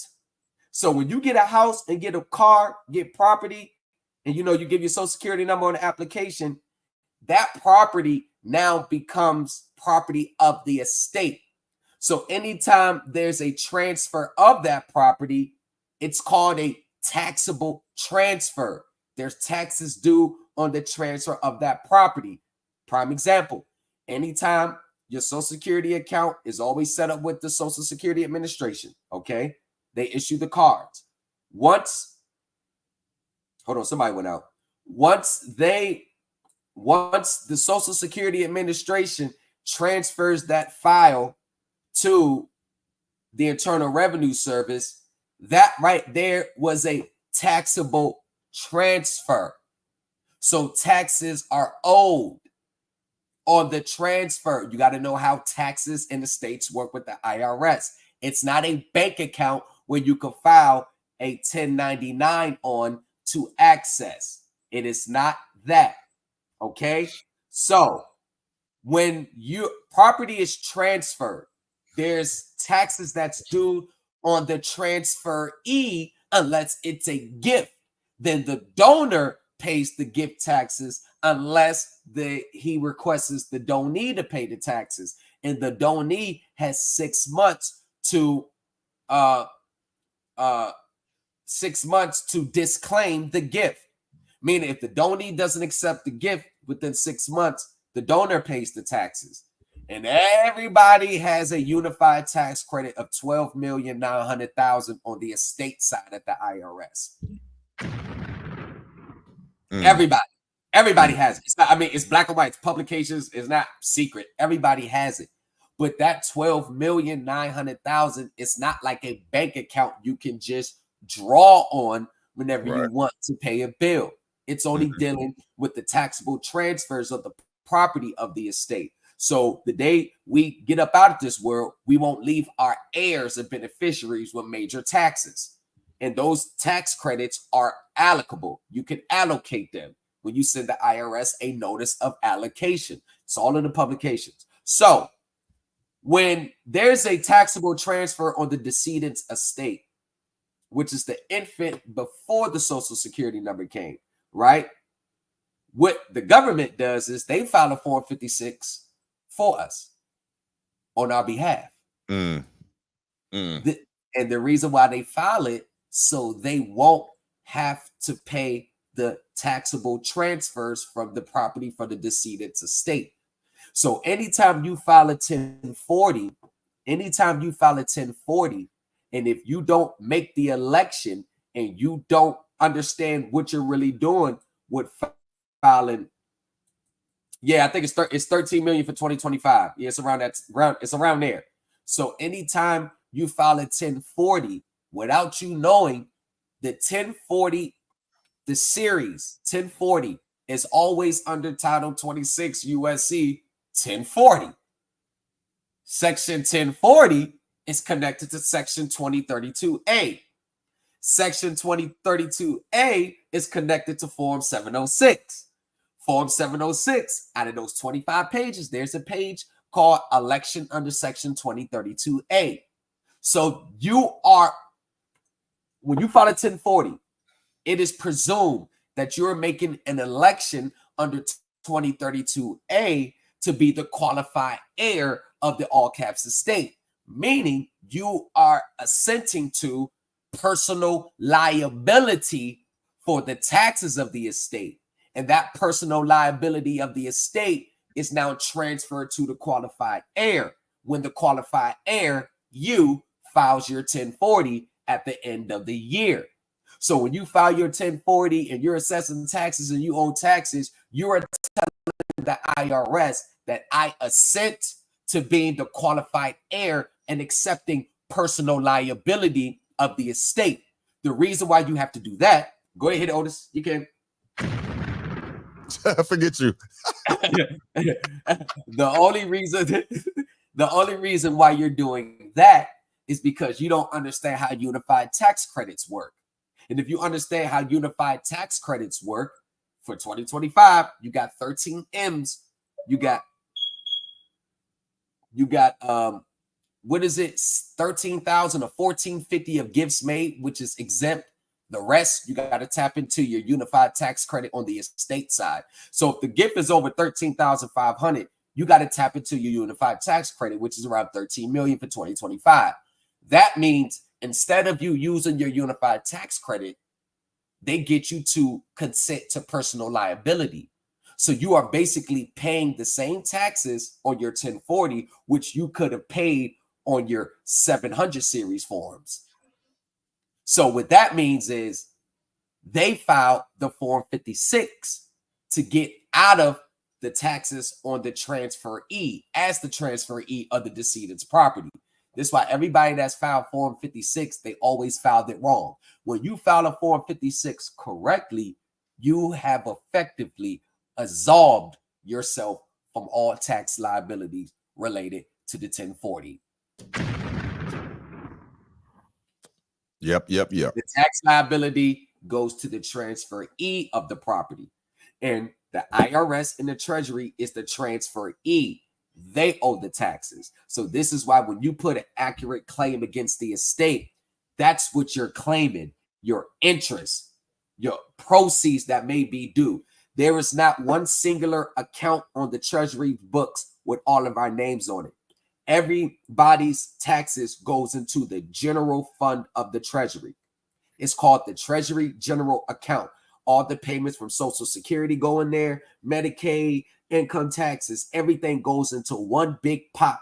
It's up to you to understand what's going on to make a claim of your share of the proceeds in trust, in equity, not from a trust fund account. You're doing it in trust. So once you understand why the government always use the word in trust instead of a inside of a trust fund, all amounts held in trust. On the equitable side, you legitimately have a claim. You have a legal claim on the equity side.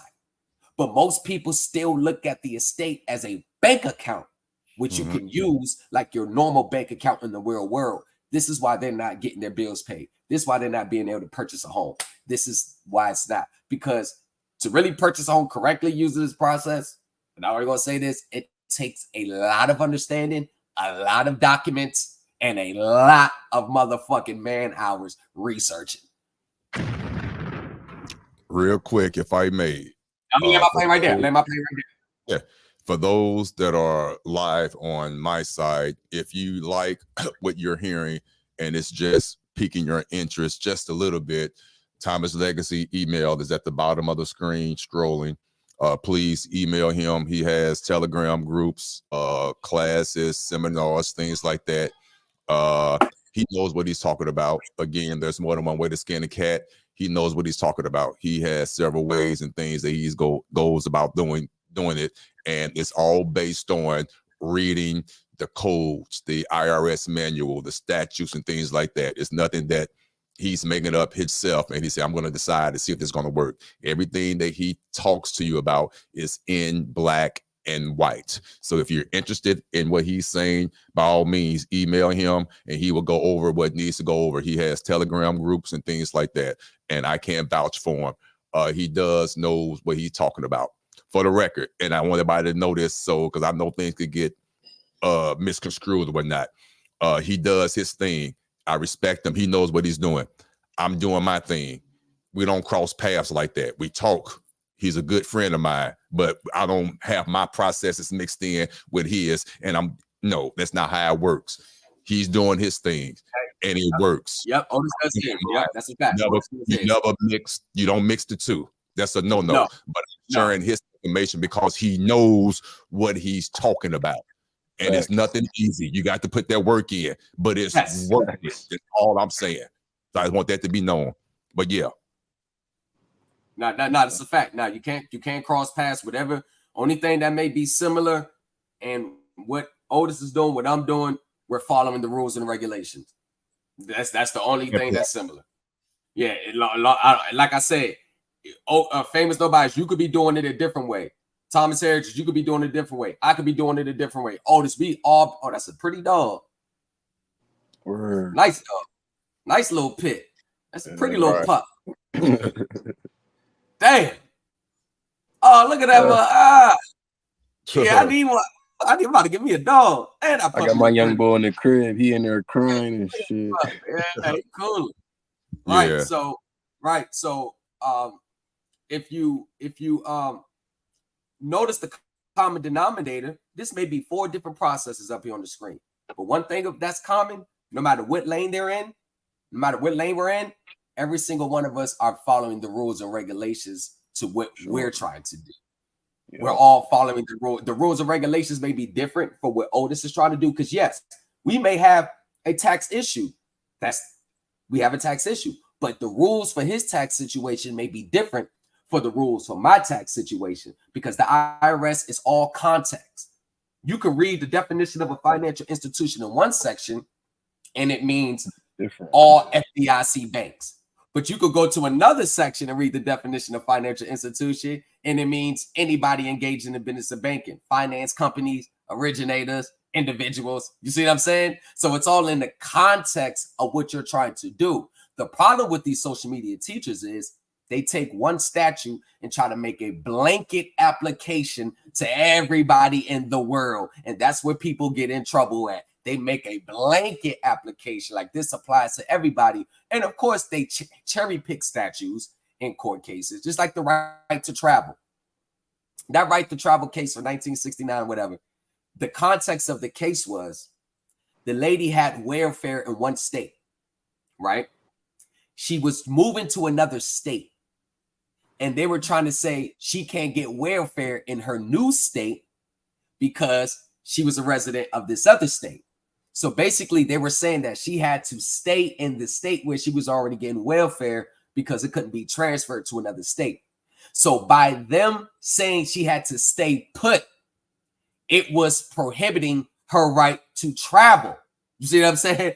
She's allowed to move to another state. So basically, it was going to restrict her right to travel. And yes, we all have a right to travel. We could travel in a car. We could walk. We could travel in a plane. We could use a boat. We could use a bike. We could Uber. But if you use a certain modes of traveling, there's rules and regulations to that. And if you so decide to not volunteer to have your stuff registered like the normal, then you got to follow the rules and regulations of what they say you have to do to not be over here. You want to add something, Famous? Am I correct? Am I wrong? Am I off for that? You on point. Like it's still gotta be some type of acknowledgement, right? Somewhere, like, yeah, it can be placed in trust, but we have to know that it's placed in trust. They took the VIN number, the name back, it's not stolen. I'm like, I know it's not stolen. Right. Like, you know what I mean? It's just certain things that Right. just certain things that you have to have, not based off of your own paperwork, but based off of like U.S. Department, IRS form. Because I can easily show you a fake bank account, take a screenshot, and put it online and say I'm receiving 1.5 million, or I can show you a transcript from the IRS saying this is the amount that I'm getting back, This is my account, and just block out certain, you know what I mean, information. So it's ways to do things. It's just, you know, when you got the eye, you can see certain things. Yeah, like, you can see it. Right, you right. can just see it, and you know, and you ask the Go ahead. questions. You feel, oh, my fault, bro. No, go ahead. Continue. Go ahead. Oh, and like you said, you ask the questions that you already know the answers to, and have the proof to it. So when I asked the officer, you know, I asked him, was the Newcastle County, or excuse me, the Newport Police a business? And he looked at me like I was crazy. And I was like, well, the city of Wilmington is doing business as the police department. He didn't believe me. So I pulled this up. Duns and Brads. This is off Duns and Brads. City of Wilmington doing business as Newport Police Department. The key principal is Michael C. Now, I did a little 5-minute research on this dude. He's a criminal. He's a crook. He was taken out of the chief position at that police department, and the judges here, the president judge at this state, was trying to keep him off off his seat because he had a seat somewhere else in council inside of Newport. But they did what they could, but he's still key principal right now. So when I showed him that shit, he was like, "Oh." But this is after he didn't already gave me a ticket, and I was like, "Now you're gonna have to in court. You're not gonna have the answers to him, even if you try to go do some research right now. You're not gonna know what the fuck to do. You feel me? But yeah, you got to have the body right now and say you hurt me, and they won't even do no investigation. They'll just charge you, and you'll have a warrant. But that's you feel me? Like, but it's definitely needed. Paperwork is definitely needed. You got to be registered in some way, like Otis was saying. Like, it got to be done in some way. Some way, yep, correct. And some way. and even like So I'll get you the US Otis for interstate commerce now. So you don't even got to be subject to just that one state. You know what I mean? Like you solidified in your state. So now you can start, because I go everywhere. I done been to New York, DC once. Oh, you out my neck of the woods. Yeah, I've been out You DC. I went out DMV? Ocean City, Maryland, Hey, get a Jersey. little, hey, get a little uppity out here in the DMV, boy. It get you was I gotta make my way down there. You feel? yeah, I it told you I gotta come down there, come busy. holler Yeah, at you yeah. ASAP, bro. You the nation's capital, boy. It get busy out here. Yeah, It's a lot of money out here, boy. But it get and it's busy too. crazy It's a lot of money out here. for A sure, lot, and it's crazy a lot of because money. You know the millionaires that I know out here, yeah, business that owners. shit's crazy.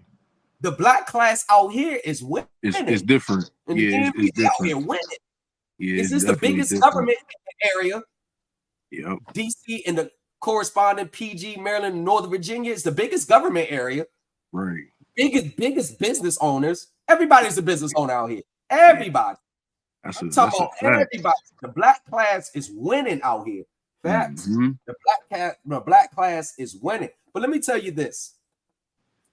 I don't give a fuck what you trying to do.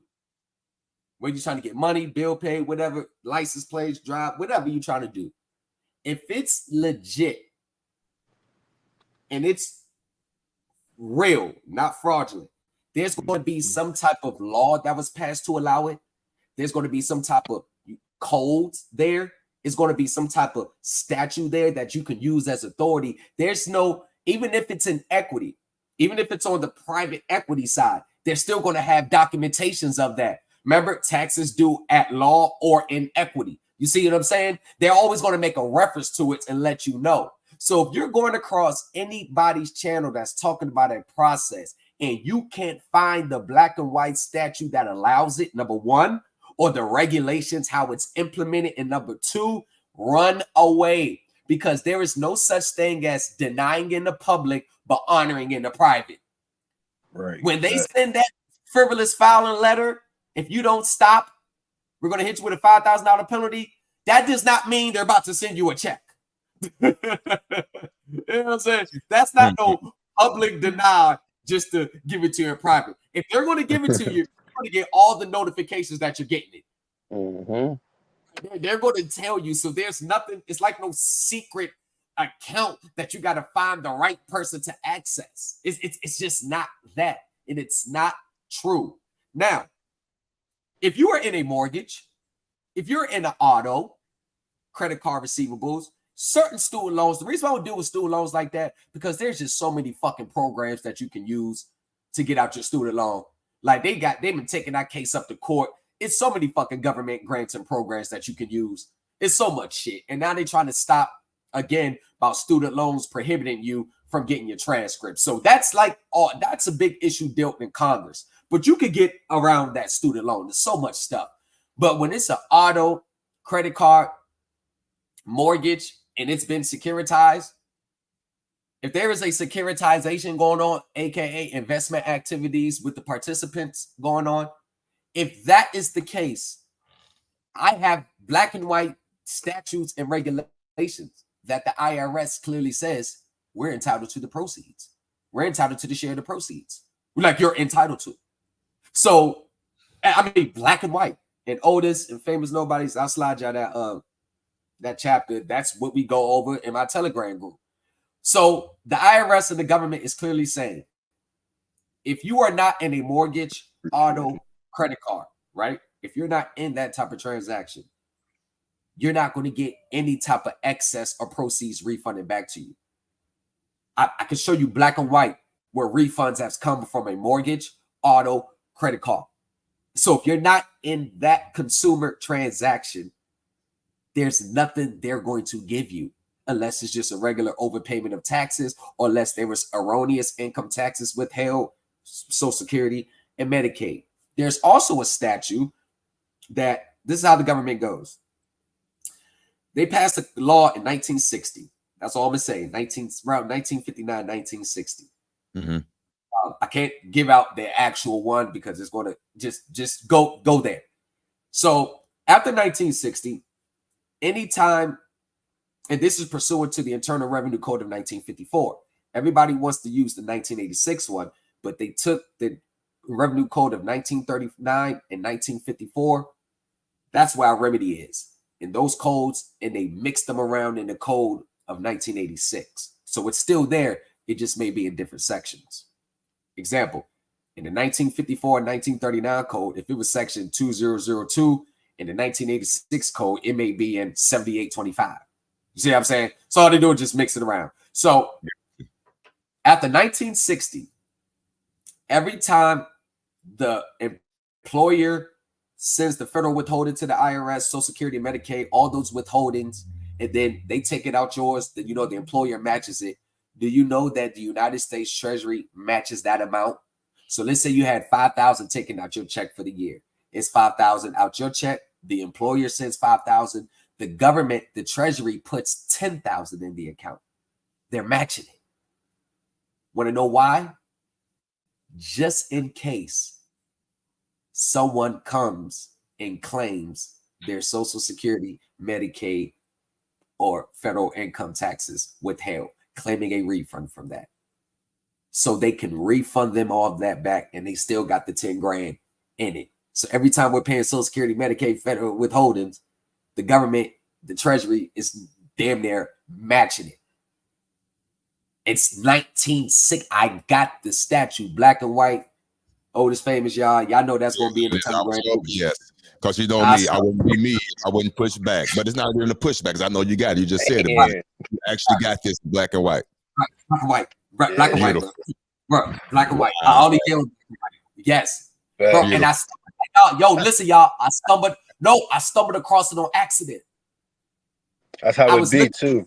And it popped up. I said, hold on. Got their ass. Now, really, I screenshot it. Got their ass. Yes. Yes. Everything comes out of the employment trust fund. That's how they deem it. The employment trust fund. That's how everything. So you know what that means?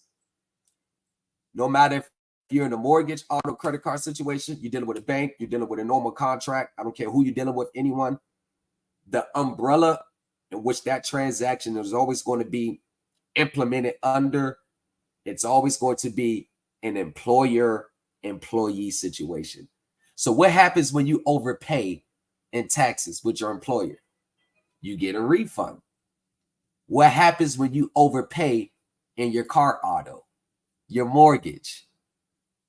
You get a refund because it's all under the guise of employer-employee relationship. So the finance charge and all that stuff what you're paying out of pocket for the year, if you follow the sections on original issue discounts, the IRS treats those extra amounts that you paid as income taxes paid under subtitle A. This allows them to issue a refund for the excess. There it is. And for those people that just left my live, the 4 people you just missed that. Wow. See, shit, listen. Why would they leave? Wow. That's crazy. They needed to. They needed to. What happens? And listen, true story. My wife is sitting on the steps. She over there doing laundry, bless her heart. And I just said what I said. She said, I ain't miss it. The wife even heard what you said, Thomas. See, this is what I'm talking about. Real life action. She down here doing so. I didn't know she was even listening. For real, I didn't know she was paying attention. And she heard what she said, heard what you said. For real. But that's funny. Right. Because that's how if they had a proceeding. You dropped too. That was a gem. No, that's a fact. And I got black and white facts. I got black and white proof. So what they dropped in 1943, they had a proceedings of debates. It's called Proceedings and Debates regard to the withholding of 1943. Now, Beardsley Rummel made a statement in front of the American Bankers Association. And that's how, when he said taxes are obsolete for government funding and financing. So what they did was implemented the withholding based on his speech, whereas the prior year's taxes withheld gets abated and refunded in the next year for the taxes withheld. This is why you file your taxes in 2024, you get your refund in 2025. You file your taxes in 2025, you get your refund in 2026, and so on.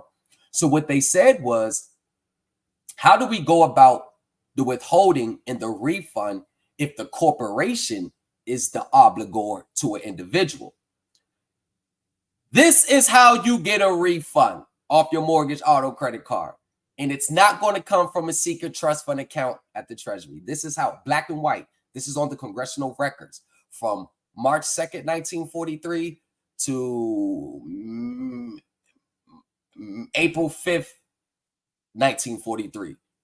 Page 1459 to 2,800 something page. That's the whole debate. So what they said is, if the corporation is the obligor to the individual would attach his receipts that he got from the corporation.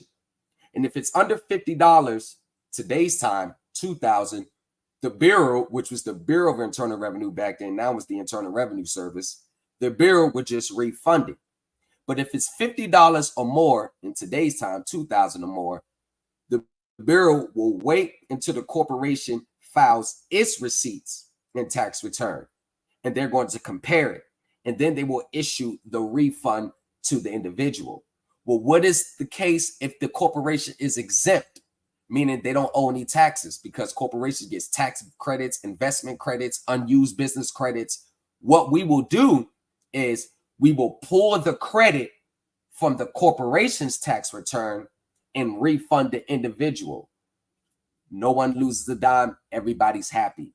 So that goes to say, in order for you to get a refund off the excess finance charge and everything you else paid on the account, your auto, mortgage, credit card, receivables account, in order to get a refund, you got to attach your receipts and your statements outlining the facts and circumstances around this case. And if you're filing your 1099s outside of anything but the other investment activities that they're doing with your property, you're going to lose. But if you file it within that confines, they're going to pull the credit from the corporation's tax return off your receipts, and then they're going to refund you that amount. So what is that saying? Your refund is always coming from the corporation. It's not coming out of your secret account to discharge your mortgage or auto, credit card, and pay your bills.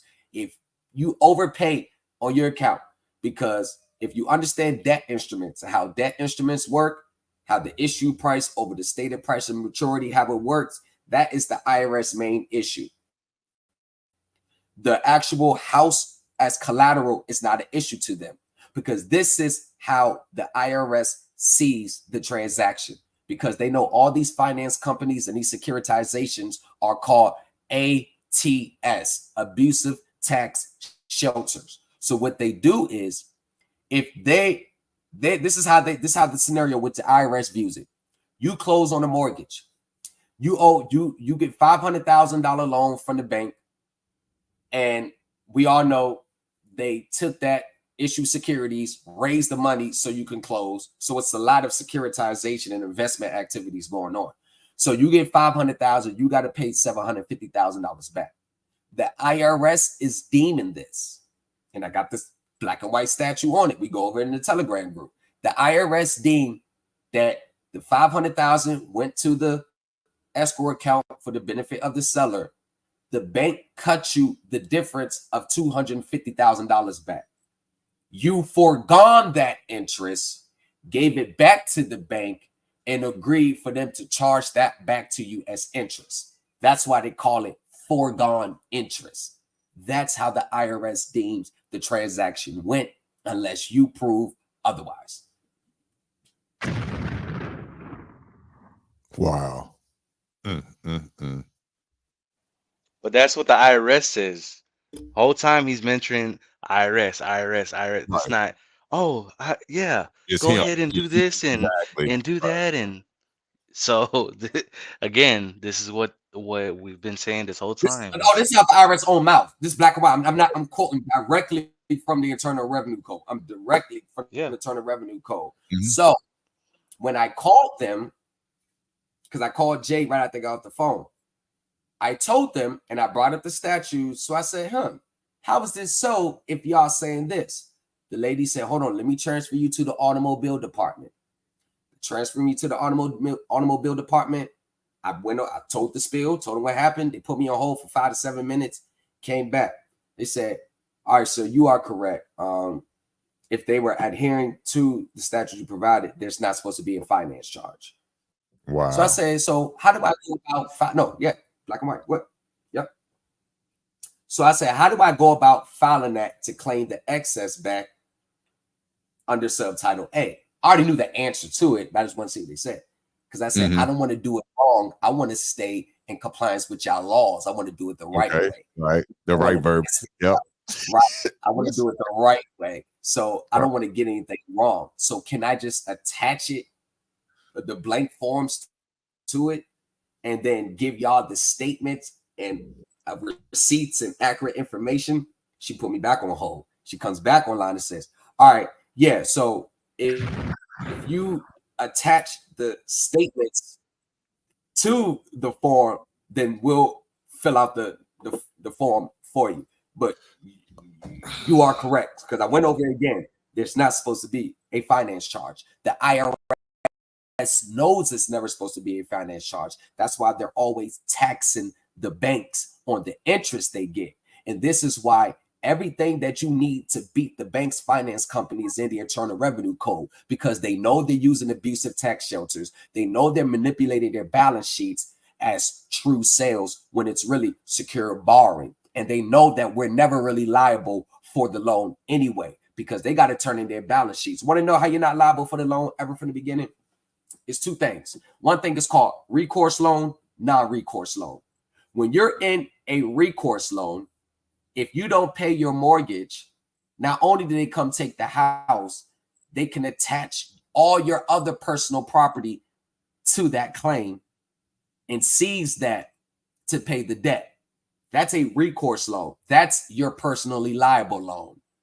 But if you're in a non-recourse loan, IRS words, not personally liable, then when they come take your home, if you foreclose or they got to foreclose, they only take your home.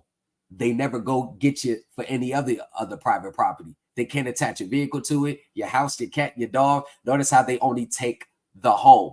Recourse loan, non-recourse loan. This is accounting now. This is where you got to understand accounting. So what happens is, once they are investing your property, basically the deed of trust, the promissory note, that's not what you really owe, because the deed of trust and the promissory note went to the automobiles receivables trust as collateral for the issuance of their trust notes to pay the investors.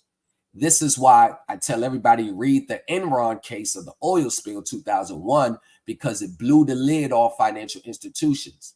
Now today, your mortgage, your auto, your credit card receivables accounts are nothing more than investment contracts. This is why our remedy is always under the investment titles of the Internal Revenue Code. And this is where they moved it over there, because they know people wouldn't understand that they're really in an investment contract versus a mortgage contract. You think you're in a mortgage contract, you're in an investment contract. In the SEC versus Howey case, the landmark case of 1947, has the four-pronged elements of what transactions in constitutes an investment contract. Let's go over them. First, you got the investment of money. So the special purpose vehicle raises the money through the issuing entity, which is the trust, from the investors. And they use that money to purchase our debt instruments. There's the investment of money. And a common enterprise, that's number two. So you will have credit acceptance funding LLC, which is the special purpose vehicle. Then you got credit acceptance automobile receivables trust. That's a common enterprise. Number three, with the expectation of profits. That goes without saying. They're only doing this for a profit. And four, with the profits coming from the effort of others. The investors don't get paid until you make your monthly payments. The mere fact that every single contract on earth with the consumer finance contract on the world is all part of a securitization means that all of our contracts are investment contracts. When you are in an investment contract, the IRS states itself, the borrower has an interest in the activities other than that of a creditor. So it's a financing activity to us. It's an investment activities for them.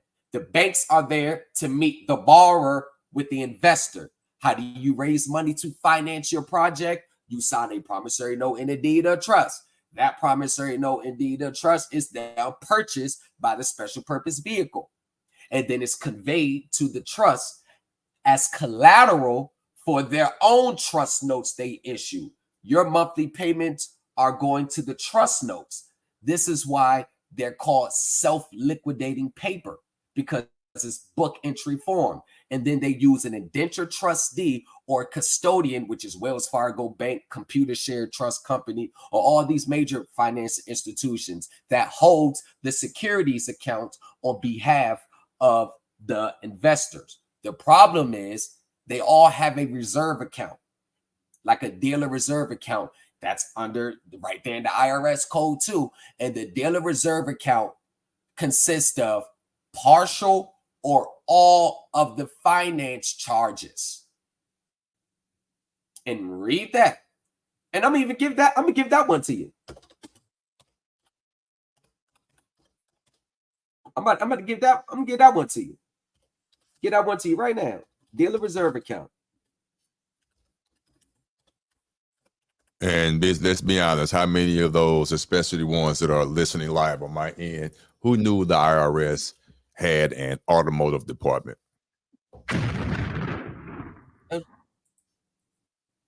Crazy. This is what I'm saying. I think that's the correct one. This is what I'm saying. They're teaching stuff and they don't really understand the underlining. So what happens is the IRS is basically saying the dealer reserve account, and they all have a reserve account.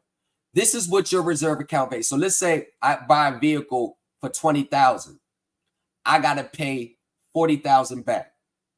That difference of $20,000, once they purchase the vehicle, the contract, $40,000 comes back, right? But that $40,000 doesn't go to the seller of the vehicle, the dealership. $20,000 goes for the purchase price. $3,000, which remember that extra 20 or a portion of that finance charge, because that's the finance charge right there. That's the finance charge, the $20,000. A portion of that goes for the service contract on your vehicle. Notice how they get you to get the service contract. It goes to the service contract, tags and titles, payments to public officials, gap insurance, and they buy credit default swaps with the proceeds that you are entitled from the beginning. The credit default swaps are nothing more than a bet. So anytime you default, they're going to get paid automatically. And then the servicer, that's all what the company, your finance company is a servicer. All they do is take money from you, send it over to them for the benefit of the note holders. And they do this via bookkeeping entries. So there's really no actual monetary cash going on. So they use bookkeeping entries to hide the ledgers. So what happens is part of your finance charge is going to insurance to protect them in the case of a default. So when 91 days pass, they go into that insurance and they redeem the account. Your account is cleared on their books, but you still have your receivables, the loan account that's open. So this is where you got to know accounting. This is where you got to know accounting in order to understand where your proceeds lie. They no longer take your promissory note, deposit it into an account, and then loan the money back at you. They no longer go to the Federal Reserve Bank anymore to get a loan.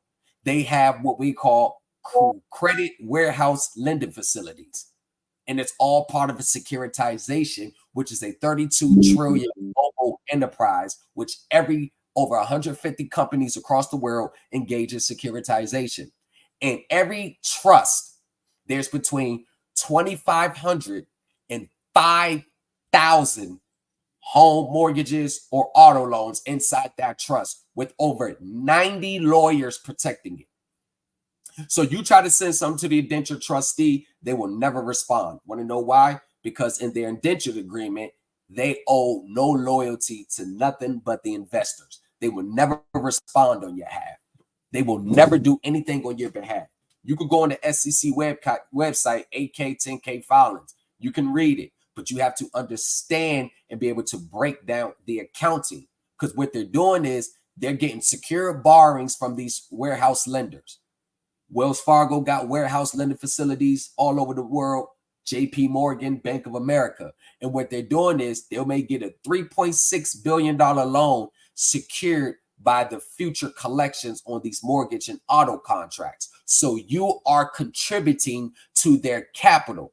This is how the IRS starts to recognize you in the right way when you come through this door, because you had to provide the security in order for them to put up the capital. The IRS deems you as a contributor to capital, as a third-party investor in their invested activities, which if they were to liquidate, you would be entitled to a share of the profits. This is how the IRS goes and treats the amounts that you paid as income taxes paid under subtitle A, because they got to dress it up for their system. And then they go to the corporation and pull the excess proceeds of what you were due. They go pull that, and that's how they refund you.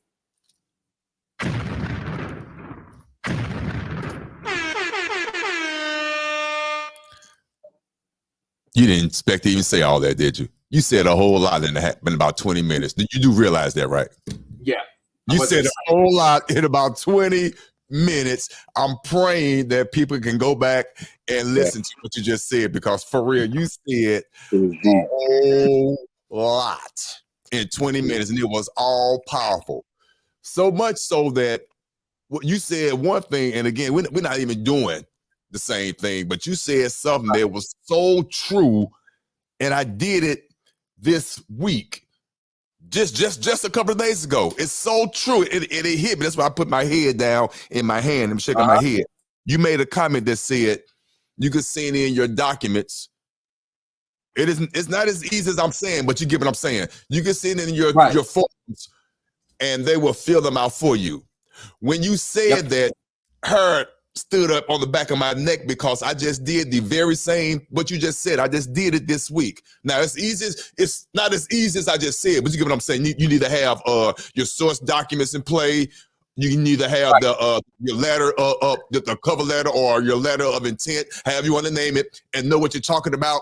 But you sign them. You got to be able to explain. You got to be able to, you got to be able to know what you're talking about. Yes, but if you just sign them forms and send it in with the right cover letter and whatnot. So even if you don't know, for you, yes, right. Listen, that was beautiful. A tear almost came to my eye, because you're right. You're right. It's so true. That is so true. Right. Wow, look at you. And look at this section. Under this section, the definition of financial institution. The term financial institution means any person regularly engaged in the business of acquiring evidence of indebtedness. You know what evidence of indebtedness is? Evidence of indebtedness is your mortgage, auto, credit card receivables, consumer loans. You notice how they don't put mortgage, auto, credit card receivables? Because it's an evidence of indebtedness. Or finance and sales of the kind.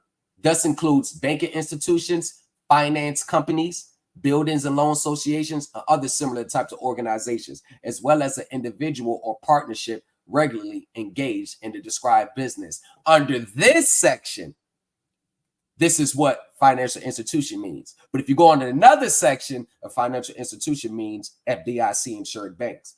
And look how they will never tell you exactly who the taxpayer is. The term taxpayer means any person to whom the act applies. So it's up to us to understand whether this applies. Exactly. Right. Now, the consideration, dealer reserve income. Is that part of the consideration? What is a consideration? We all know what consideration is. Derived from any person from the sale, selling our debt instruments, or other disposition of what? consumer sales contracts, notes, and other evidence of indebtedness, or derived from customers' finance charges, which shut sales or other dispositions. Meaning they're taking the proceeds that's owed to us and routing it to the dealer reserve fund. And this is how you're able to get your insurance. This is how you're able to get, they're taking what's already due to us and buying insurance and then sticking us with the finance charge that we got to pay it back. Now, this is also attributable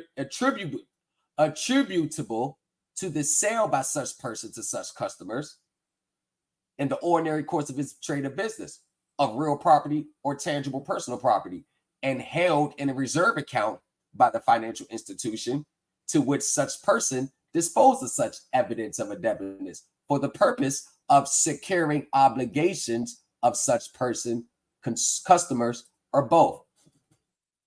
It was already paid off at closing. That part. It was already paid off of securing. There's your insurance. So whether you pay it or not, they've already got the insurance to secure your obligation. And that part of consideration derived by any person from a sale described in subdivision 1A of this paragraph in respect to all, part, or all of the purchase price of the property sold is provided by a financial institution to or for the customer to whom such property is sold.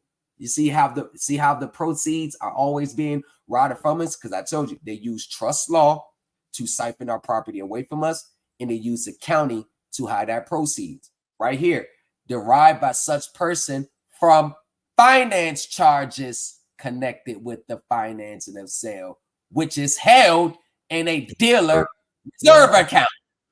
Wow. Black and white. So basically, they're making a lot of assumptions. We already know that the IRS makes a lot of assumptions because we're quote unquote minors.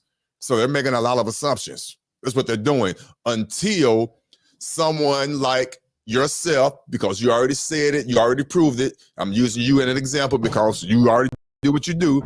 Until someone like yourself who's able to go on the phone and articulate themselves and know what's going on. So you're not asking questions and you're not doing no assuming. You are doing what I call, because I've been in sales my whole life, you are assuming the sale.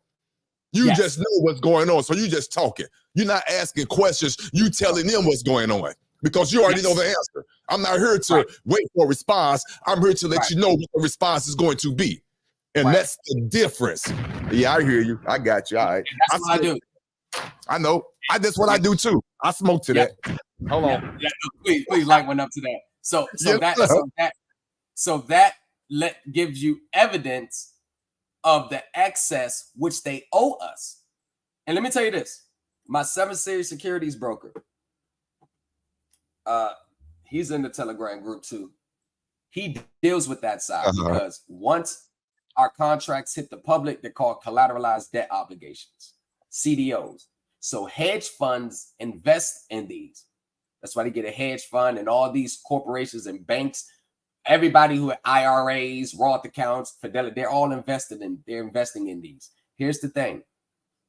His instructor that works on Wall Street told him that I was absolutely correct.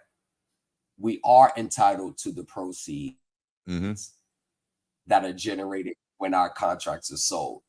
But he said, don't go around telling everybody because this is how we make our money. So he was able to pull one simple credit card from this lady, pulled the CUSIPs using Euroclear and all that. He was able to pull the numbers, and it come to find out that it was sold over 30 times, generating profits of over $700,000 inside of 90 days. Yes. And he told me that lady, if she knew what was going on, she would be entitled to the share of that 700,000 profits. And you just explain that. Here's the beautiful part about it, for real. No BS, no sugar coating, no nothing. And it's more complicated than what I'm about to say, but it's still true. You can't take that away. You just explained on how to get all that back. You just explained. Now, you have to do your own reading. You have to have your own understanding, and you have to be able to get on the phone and articulate that to the IRS and whoever else needed to be articulated to. You have to do that. But you just gave the codes, the statutes, everything that was in black and white. You just pulled it up, you just showed it. And others have shown from previous situations the process that they're having going on with the IRS. Everything is proven. It's in black and white. Not done overnight, but it's right there. So for all the dollars. So do you know how long I'm sorry, but do you know how long it took for me to research all that? You know how long it took for me just to connect all those dots? It took me many, many months. Because before that, I was trying to figure out where are the excess proceeds going? Like where is it going? Because it's always hidden from us. Like, where is it going? And I knew I would not have a viable claim unless I can prove that this is where my proceeds are being routed to. Follow the paper trail. So once I figure out the dealer reserve account, then I realized that if they have a dealer reserve account on the auto side, then they have a reserve account on the mortgage side, which is what they do. So I went back and researched their 8K, 10K filings more in depth, and I found out, yes, all of it's being held in a reserve account, which is held by the custodian. So you can look in their definitions on their 8K, 10K filings and find out who the custodian is. But your claim is not even with the custodian. Your claim is not even with the lender. Or in the case when it gets securitized, the lender originator is called the seller. Your claim is not even with them. Your claim is with the issuing entity who ends up with our property as collateral, which is the Automobile Receivables Trust. That's who your claim is with. I see everybody day in and day out making claims against the banks, making claims against the lender, trying to get this debt verification and all that. And I'm like, they don't even understand the underlying thing. It's so much bigger than that. It's so much bigger than that. If you're not attacking it and understanding the true nature of the securitization, the IRS is not going to give you any remedy because they're all telling you your proceeds and your interest and your claims are under the investment side of it. If you can't prove that your payments went directly to the custodian for the benefit of the investors, or prove that your contract was part of a securitization, it's an uphill battle. And you can easily find out about securitization. Go online and check their SEC database, 8K, 10K filers. They tell you exactly what they're doing. This is why everybody's audits, like Tamika want to do this audit shit, which is bullshit. 98% of audits that I see are flawed because mainly all the information that's in these audits, the judge can easily look on the SEC database to fill out. But the number one issue, what I see in all these audits, what makes them defective, is that they're not tracing the borrower's monthly payments to the account for the investors. That's the only way you will be able to prove that they didn't loan you nothing, you're not really liable, and you actually have a third-party equitable interest in the proceeds from their investment activities. Trace your payments to the account of the investors. Another jewel. So the so-called audits that the average person is doing with it's not even scratching the surface. No, because because all the information on there, you can easily go on the SEC website and see it's there. Only thing they're going to tell you is who brought it, what's the name of the trust it's in, who purchased it, how many times it was sold. I mean, you can get that information. That's all. Is that on that 10K and the 8K? It's all on the 10K, 8K. They even got mortgage purchase agreements. And if you really get an audit of that on their Schedule A of all the loans that's handed to the trust, you might see your address on it. It got your credit profile on there.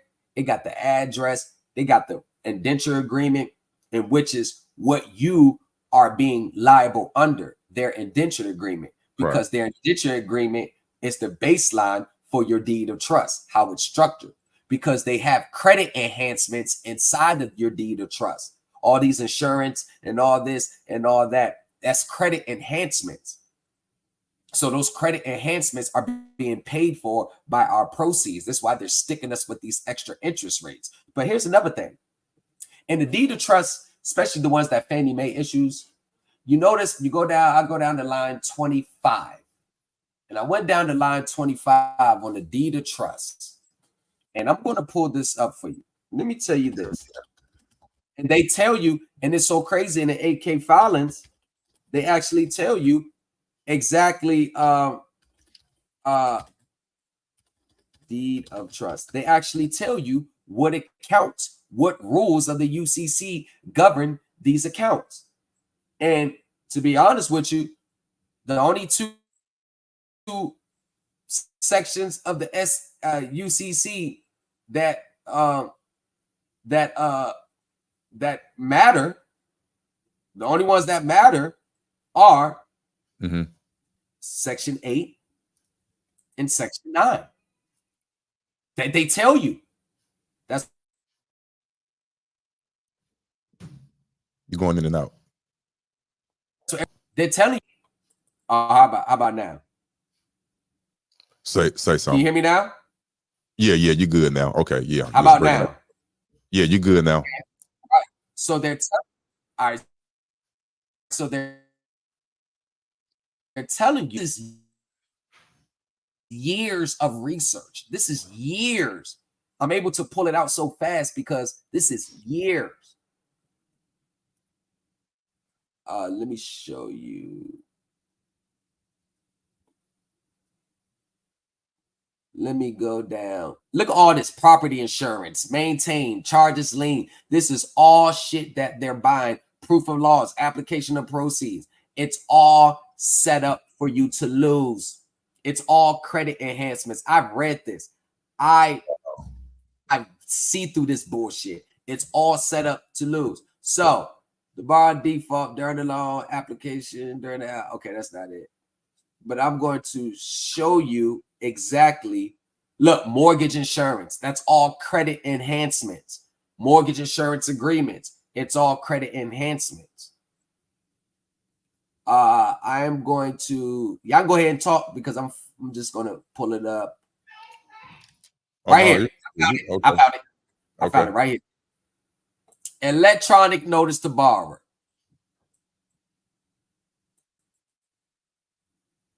Right here.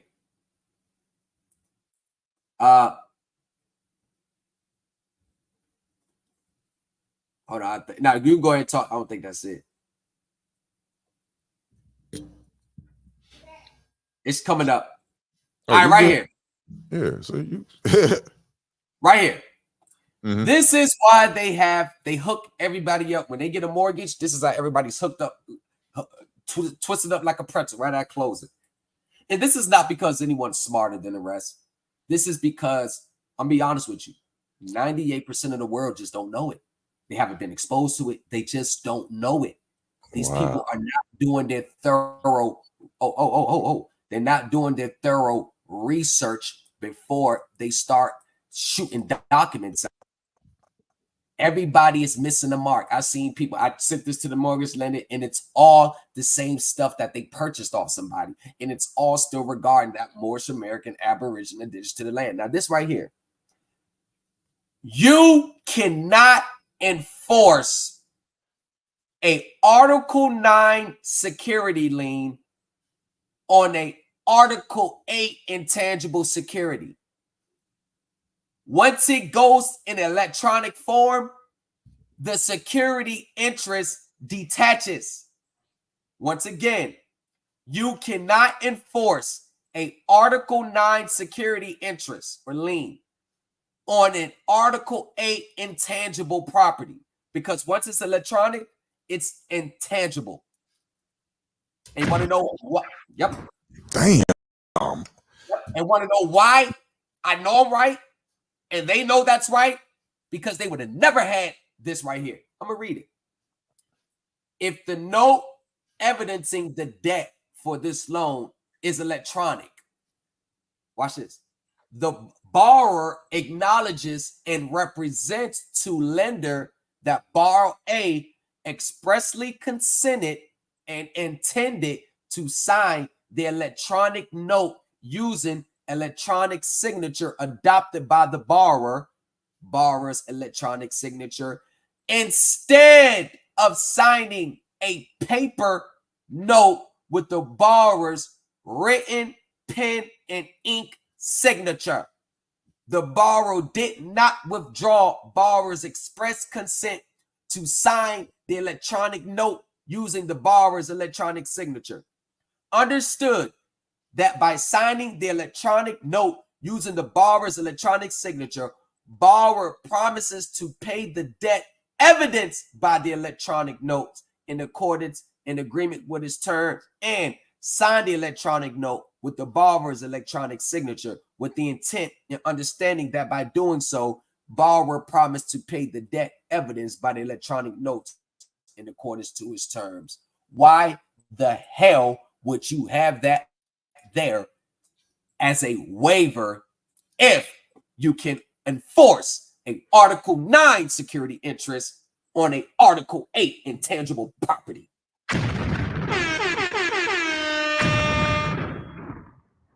Why would you have that there? You wouldn't, because it will be understood that that's what you're doing when you either or. It's understood you own the debt. Right. It's understood. It'll be understood. Why would you have that there? Because I have court cases on it. I've done my research on it. You cannot enforce a security interest for tangible property, which is Article 9, against electronic note, which is intangible property under Article 8. They lose their security interest when they convert the paper note into electronic note. That's why they get you to waive it. And millions of people could have ended it right there. Ended it right there. Or had that taken out, so they got to follow the paper note trail all the way. Because want to know why? Want to know why? I'm going to show you why they do it. I'm going to show you why they get you to do it. That's everything I keep telling people, I tell people, stop following these fly-by-night teachers that don't know the underlining of what's going on. And all this been confirmed by the banks and the corporate. They've all confirmed I said it was true. They've all confirmed it. Watch this. This is why they do it, because they don't want you to see this. They don't want you to see this. Because once I'm about to show you. Once it shows that it means, once it shows that, I'm about to put, I just gotta find it before I do it. Once it shows that, it means that they've already received the payment and that you were entitled to the excess proceeds and that your mortgage was already paid when you signed the note. I'm about to show you why they do electronic form. I'm gonna show you why. Because you can't follow this when it's electronic form. I'm about to show you right here. Timestamp this part, people. This is right here. We get in the class that we didn't expect on this Saturday morning. Right here. Right here. No endorsements. Fannie Mae. It's the government.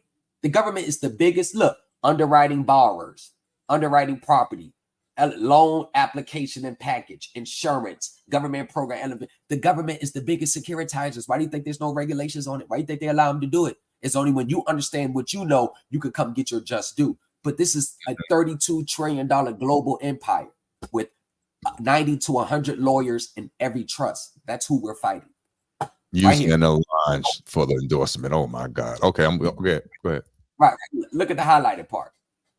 The originating lender must be the original payee on the note, even when MERS is named as nominee for the beneficiary in the security entry. You see how they bifurcated? The nominee, MERS is the nominee for the beneficiary of the security entry, not the beneficiary of the note, because they separate them at closing and bifurcated.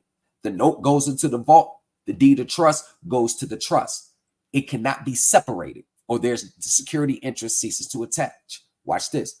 The note must be endorsed to each subsequent owner of the mortgage unless one or more of the owners endorse the note in blank.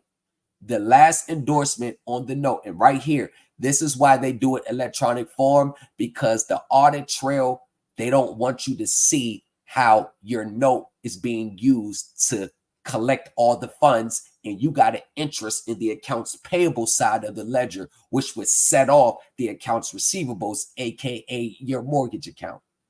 The last endorsement on the note should be that of the mortgage seller. The mortgage seller must endorse the note in blank and without recourse. For example, pay to the order of without recourse, lender's name, authorized signature, name of authorized signer, title of authorized signer. Who does this? The vice president. This is why everybody's sending stuff to the CFO package, CEO. That's that sovereign citizen crap. The vice president does this. And Jay, he's in the Supreme Elite Team group. He's in the Telegram group. He sent me a copy of his promissory note for his wife's personal loan with One Main Financial. And what did it have endorsed on a copy of it? Paid to the order of.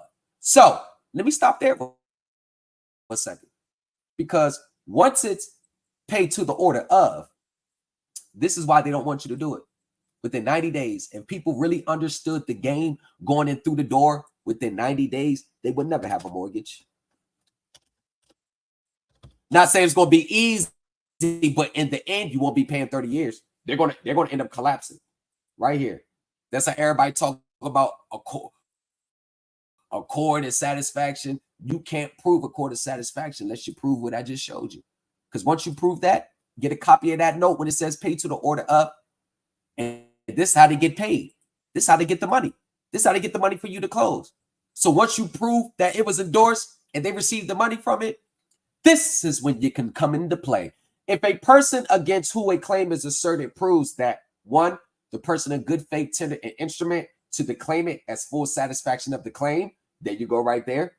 The amount of the claim was unliquidated or subject to a bona fide dispute. There's no dispute there. And the claimant obtained payment of the instrument. The following subsections apply. C. Subsection C applies. The claim is discharged if the person who the claim is asserted proves that the instrument or company written statement communication contained a conspicuous statement to the effect that the instrument was tendered in full satisfaction of the claim. And it's not if it was told to be sent to the office and you didn't, or within 90 days of payment. Oh, right here. Second one, the claimant, whether or not organization, proves that within 90 days after payment of the instrument, the claimant tendered the amount of the instrument to the person against who claims. So basically, going back up to the front, once you sign that instrument, it's full satisfaction of the claim, which is the intent. Once you sign the promissory note and the deed of trust, and they obtain payment of the instrument. That's the only way they can obtain payment on the instrument is when you sign it, and then they go in the back and counter endorse it, pay to the order of. They have now converted, and this is why I tell people, they keep coming to me in the email trying to prove that what they purchased was correct. Because that's all they try to do is try to make sure they didn't lose their money. They pay hundreds and thousands of dollars, and they send me the stuff, and I say, it's wrong. And then they try to argue me down because they want to argue what they spent their money on, which they lost their money. So what it boils down to, they obtain payment for it. They can never get the money from the investors unless you sign the note. So what did they do? What did they do? The same thing I did with my mom's tax bill. Turned the evidence of indebtedness into an order to pay. Once it's converted to an order to pay, they have now converted that into a security. Once we turn them into an order to pay, we use the accounting to collateralize that order to pay. This instrument is now payable and collateralized and secured by what the fuck you already owe me. Game, set, match, spanks them every time. Spanks them every time. You just said, unless you just said some shit. Spanks them every time. Move. Wow. Yes. Hey, what's up, Top Cat? What's going on, brother? Tony. Yes, pay to the order of CEO, but the CEO is not the one writing pay to the order of. That's the vice president's job. The vice president of the bank does it. That's how they do it. It may be paid to the order CEO, 94 the lender, but the one who's writing it, it's always done by the vice president. And you can't send nothing unsolicited to the vice president. Everything that's sent to the vice president, they already got to know what's going, because every president, officer of the bank, the corporate office, they all have their own secretary. So you got to find out the information to who their secretary is and let them know that it's coming. That's why you should always do it by legal or professional. You think you're going to send something in as your individual self to the vice president, they will never respect it. They're never going to do anything. They're never going to open it. And if they do open it, all they're going to do is send it to their legal department so they can find holes in it. And these people are trained. These lawyers are the best of the best. So most people, they get frustrated when they're not getting the right response, because you got to think about it. You're going up against people that got 15, 20 years experience in this, and all you got is 6 months on a YouTube channel.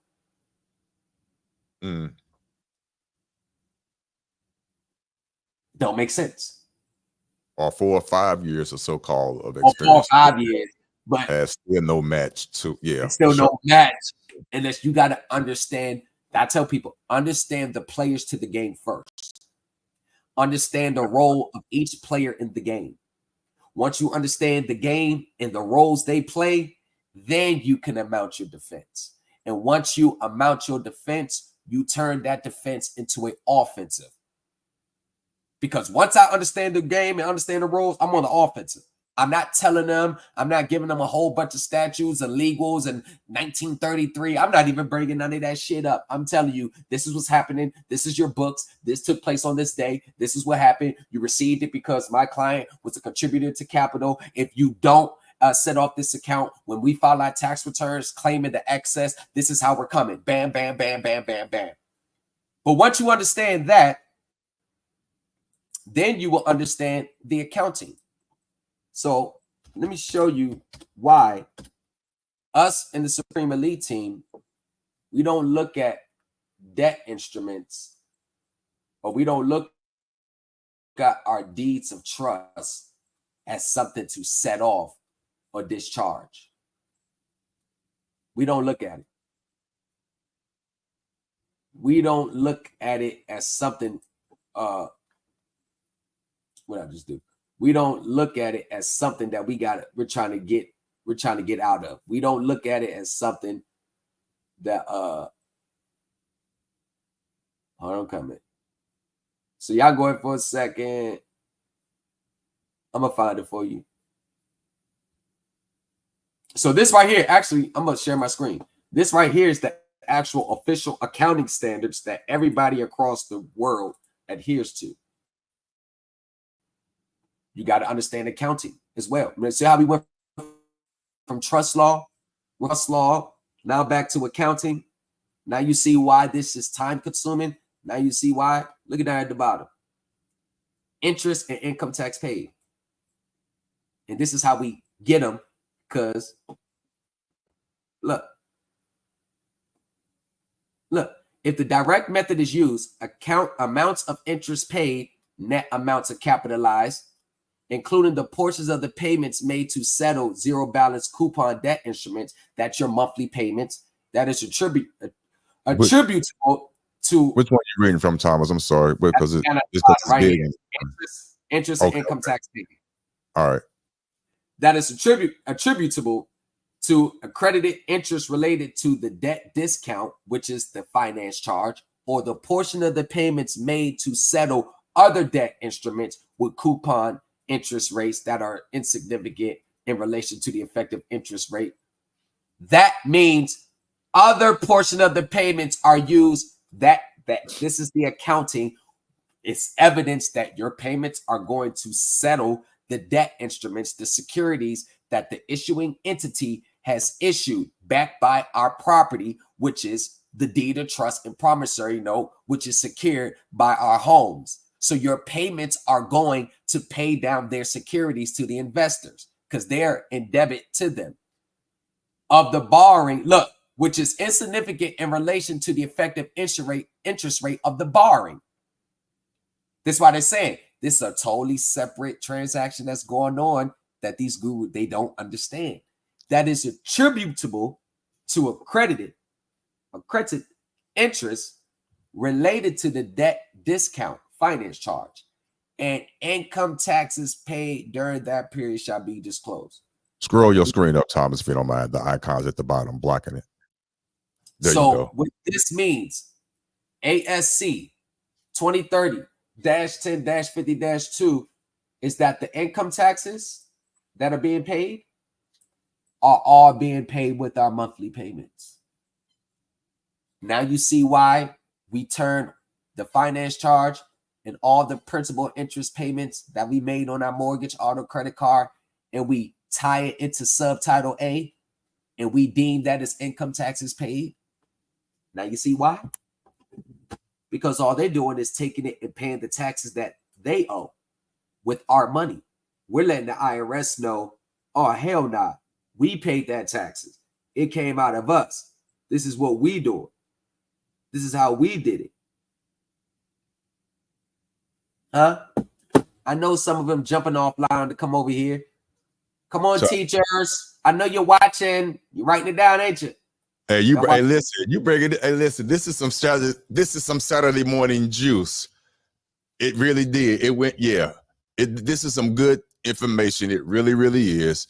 I'm hoping everybody is taking the time to really listen to it. Of course, you got to go back and read it yourself and know how to apply it to your own situation, know how to explain it yourself. But he's giving you the foundation in black and white. Nothing. This is all corporate. Nothing making up. This is everything that a bank has already confirmed. That Wall Street already confirmed. They already said I was absolutely right.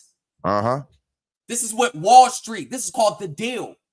A mortgage, auto, credit card securitization is called the deal. This is what these hedge funds are investing in. This is a $1 trillion industry. Cash flows from investment activities. To the average person, this don't apply to us. I'm going to break it down. Cash flows from our mortgage payments. That's what it's really saying. Because remember, when they purchase our debt instruments, in order for us to have the money to close, they're in an investment activity. What are we when we need to get the loan? We're in a financing activity. These are the cash outflows, the disbursements for loans made by the entity and payments to acquire debt instruments of other entities. Those are our debt instruments they're purchasing. We're due the excess. The banks, it's not their debt instruments. They're there they're like our broker. If they were doing it right, they're supposed to be filing 1099s for us every quarter, giving us dividends, quarterly dividends or monthly dividends, or other cash equivalents of certain debt instruments that are acquired specially for resale, as discussed in this section. What are they doing? They purchase our debt instrument and are acquiring them for the sale of their securities, because our debt instrument now becomes collateral to the trust. Payments to acquire equity instruments of other, that's us. Payments at the time of purchase or soon before after purchase to acquire property, including interest capitalized as part of the cost of those assets. Generally, only advance payments, the down payment, or other amounts paid at the time of purchase or soon before or soon after to purchase property are investing cash outflows. Cash outflows, meaning it's an outflow from us, it's an inflow from them. These are the amounts we can recoup. Financing activities, right here. Right here. That's us.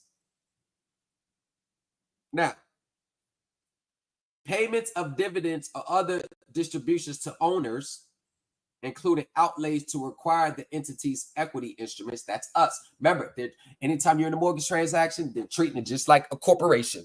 We're being treated like we're a corporation needing to issue IOUs to raise money to finance our project, because that's what corporations typically do. What are we doing? We're issuing a security, deed of trust, promissory note, to raise money to purchase property. It's in accounting, in their world, it's all under the guise of a corporate transaction. Cash paid to a tax authority by an employer when withholding shares from an employee's award for tax withholding purposes shall be considered an outlay to require the entity's equity instruments. Right there. Repayments of amounts borrowed.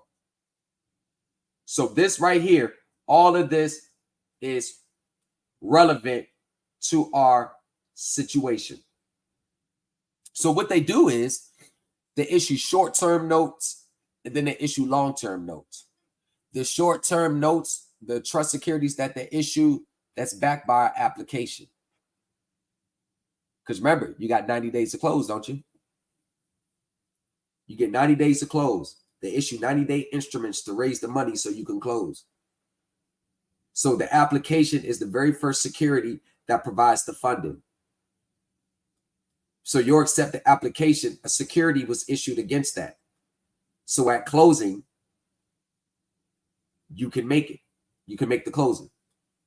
So not only you got to claim to the actual deed of trust or promissory note, the application is the actual financial asset because it's conveying the right to receive payment from one entity to another. That's what they use in the application to do it. This is why a lot of people's applications, you're guaranteeing collection rather than guaranteeing payment, because they know that you're nothing but the accommodation party, because you're really in a non-recourse sale. In the accommodation party, you're only supposed to be looked for payment if the original borrower defaults. Have they defaulted yet? Nope. So why are they looking at you for payment? That's why. Damn. That's why we got to understand our position. And for a lot of people that's reading this, they got the mindset of 1099A, secret trust fund account. And this is reality to a lot of people. This is the good reality that some people needed to have. And that reality is, I don't really understand the system like I thought I did. They were teaching me, I'm thinking I was getting it, but this is a whole nother world that I've not even stepped into. But that's a good thing, because now you can see. So all this derivative instruments, all that is the accounting. Now, let's continue. Let's continue. Cash payment, all this. Proceeds of settlements, insurance claims. I'm about to show you some. Because cash receipts from sale of goods or services, including receipts from collection or sale of accounts in both short and long-term notes receivable from customers arising from those sales. Do you see that right there? The term goods includes certain loans and other debt and equity instruments of other entities that are acquired, especially for resale, described in this. What is that saying? It's saying that the way most people are looking at getting relief, they're looking at it from the surface level of your mortgage and trying to get out of your payments. The IRS and these entities are looking at it as securities, investments, trading securities, interest, dividends. You're looking at it trying to get out of that promissory note that you signed. But hold on, we're going to get here. We're going to get there. We're going to get there.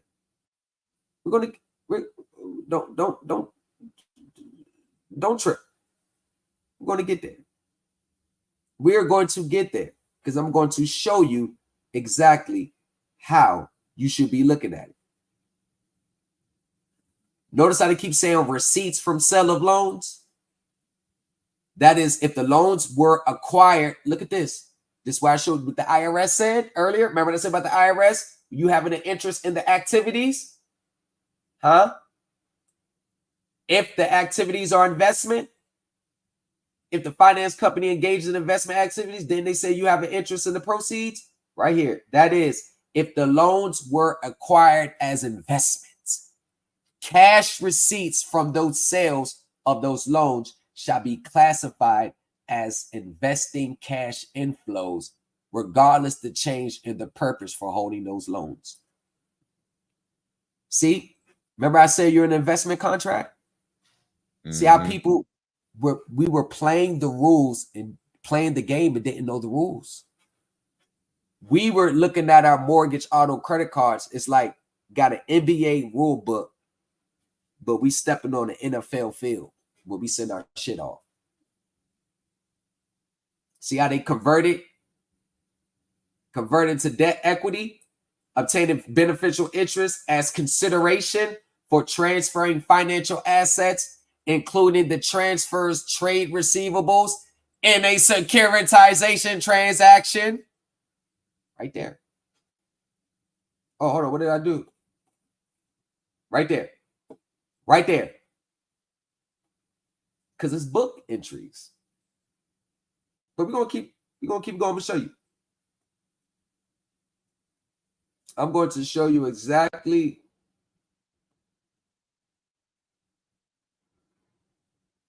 other type of cash payment to card, cash payment to other supply, cash payment to government. Look at all this.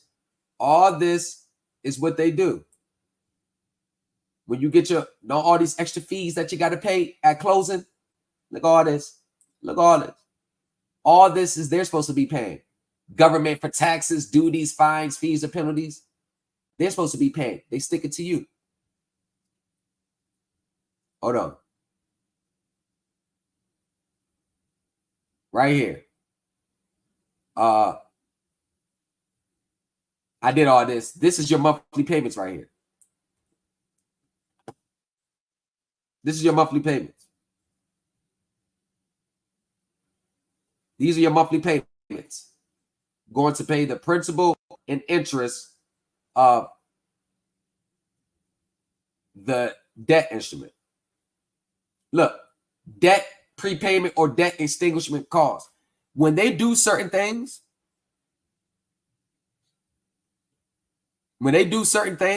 on their books, you are entitled to extinguish the debt, even if they release you from the obligation or not to pay.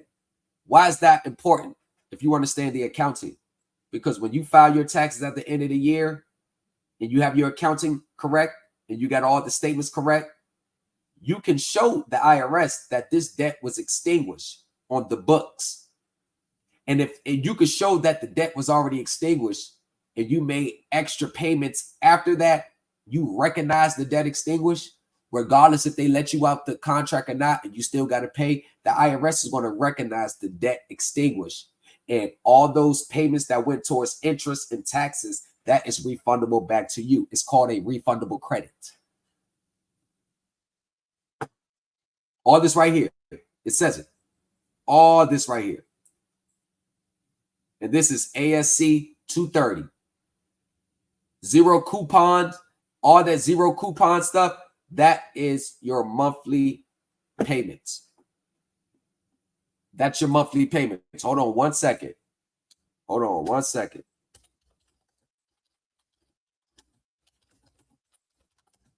going to show you exactly. I'm going to show you exactly.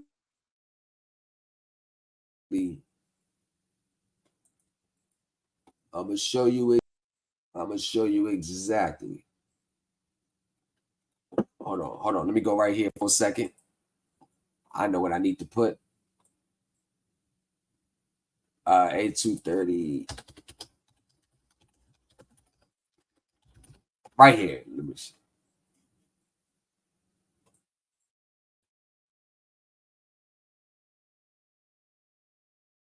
Here we go. Now, cash consistent with common usage. Cash includes not only currency on hand, but demand deposit with banks or other financial institutions. Cash also includes other kinds of accounts, like the accounts that our proceeds are being held in, that have the general characteristics of demand deposits, and that the customer may deposit additional funds at any time and effectively may withdraw funds at any time without prior notice of penalty. All charges and credits to those accounts are cash receipts. Remember, I can highlight the cash receipts or cash payments to both the entity owning the account and the bank holding the account. For example, a bank's granting of a loan by crediting the proceeds after they sold it via securitization, crediting the proceeds to a customer's demand deposit account at closing, escrow account.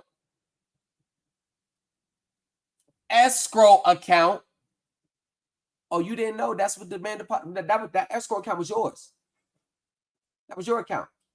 Why do you think they put it in escrow? Just in case you learn to figure this out, you won't be able to withdraw it just like it was a regular checking account because you could. Why anybody at closing ever make a claim to the proceeds?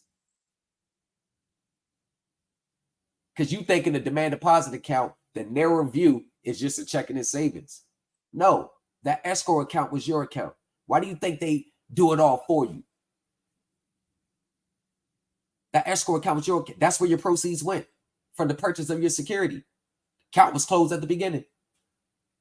And that shows y'all black and white on the payment history. At the beginning of the transaction, the account was zeroed out at the beginning. This is where it's zeroed out right here.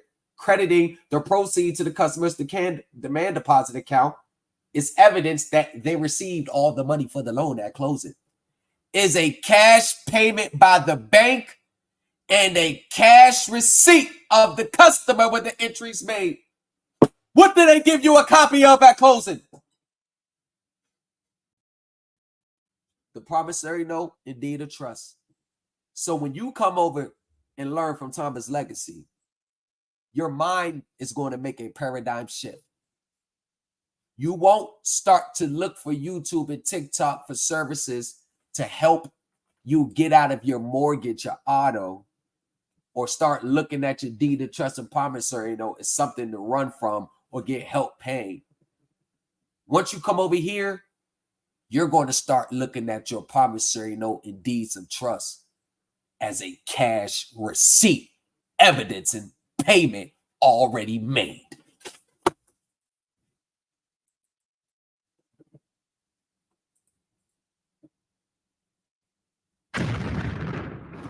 Late response, but I'm here.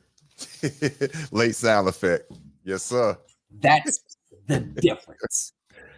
Looking at your deed of trust and promissory notes as a cash receipt, evidencing a debt already paid.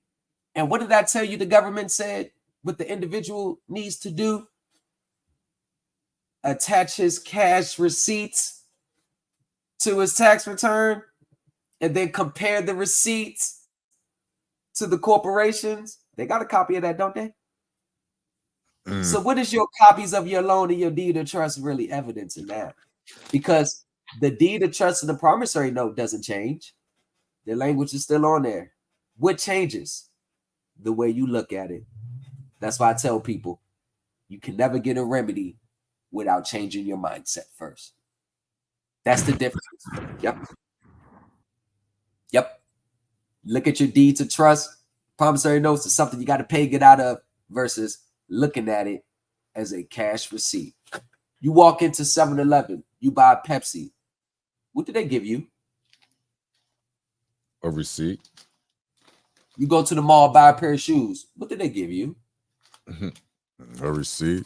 So at closing, after the funds were transferred to the seller, and you get a copy of the deed of trust and promissory note, what did they just give you? A receipt. Thank you. Game, set, match. Now, gurus, social media gurus. Now go have a class on that. That part. And on that note, on my end, we are done. I'm going to bow out. Yeah, I Yep. think. We Listen, living I on thank this. you, man. We leaving there. We leaving right there. Yeah, We yeah, leaving right there. yeah. But let me say this real quick, just in case for those on my end who don't have the information. That was who was just speaking. That's Thomas Legacy. His information is at the bottom of the screen, scrolling down. If you would like to join his Telegram group or just have any questions about what we just talked about, by all means, reach out to him. That's information. A man is worthy of his hire. That's all I'm gonna say on that. Just email him and he take it from there if you feel that it's necessary. Other than that, you got a lot of free gems here. Easy to go back and rewind it and just listen to it. It's in black and white, and apply it to your life. Get an overstanding of it and apply it to your life. Yes. And that's all I can say. I'm glad, not glad, but at the same time, I am that the numbers are not really high because, right. Thomas I didn't want earlier, 100 people. Yeah. Yeah, just like Thomas said earlier, it's only for those that really understand anyway. And that's perfect. We all right here. We're not here for the numbers. We're here for the people to get this information and to do the right thing with it. But beautiful, man. I appreciate you. Nice information, This is man. a free class. This is a free class. Free I what? just it's out for the pin. It's a free class. Yeah. Other channels, you wouldn't have got this. You paying $2,000. Yeah, You'd for have paid real. $2,000. For you to say exactly what you said. Yep. For real. And there's some good information that's in black and white. But the only difference is they would have swore up and down that they came up with it. There would have been no mentioning of none of the codes. It would have came out of their mouths as if they were gospel. And that's the thing right there. That's the scam. They make it like right. They say that, oh, they figured this out on their own. Right. So that being said, you're not taking credit for it. You straight up saying this came from the CFR, this came from the IRM, this is this. Apply it and do it what you get an over understanding of it. That's it. Yeah, bro. Period. If I made this up, you guys wouldn't know who I am. Nobody, you wouldn't know. If you made, I wouldn't know who I am. You wouldn't know me. Hey, you should tell them just to throw them off. You can't do none of this until you have your status corrected. Oh yeah. So you got to buy my $5,000 status correction packet first. Then you can use it. No, that's what they'll do. That's what they'll do. All right, y'all. I want to thank you, OtisWho podcast, the OtisWho family, famous nobodies, Thomas Heritage, and the Supreme Elite team, and everybody, the social media, the YouTube team, the new culture. We are moving this to the new culture. Thank you. I appreciate everybody who stayed. We're going to keep it pushing. We're not going to worry about any deflections from other channels, what they trying to say or try to do. We're not worried about it. We getting things done. We getting results, and we're going to continue to push the culture forward. Thank you, everybody. Thank you for all the super chats. Thank you for everything that you've done, the love and support. Thank you all. Thank you. Subscribe.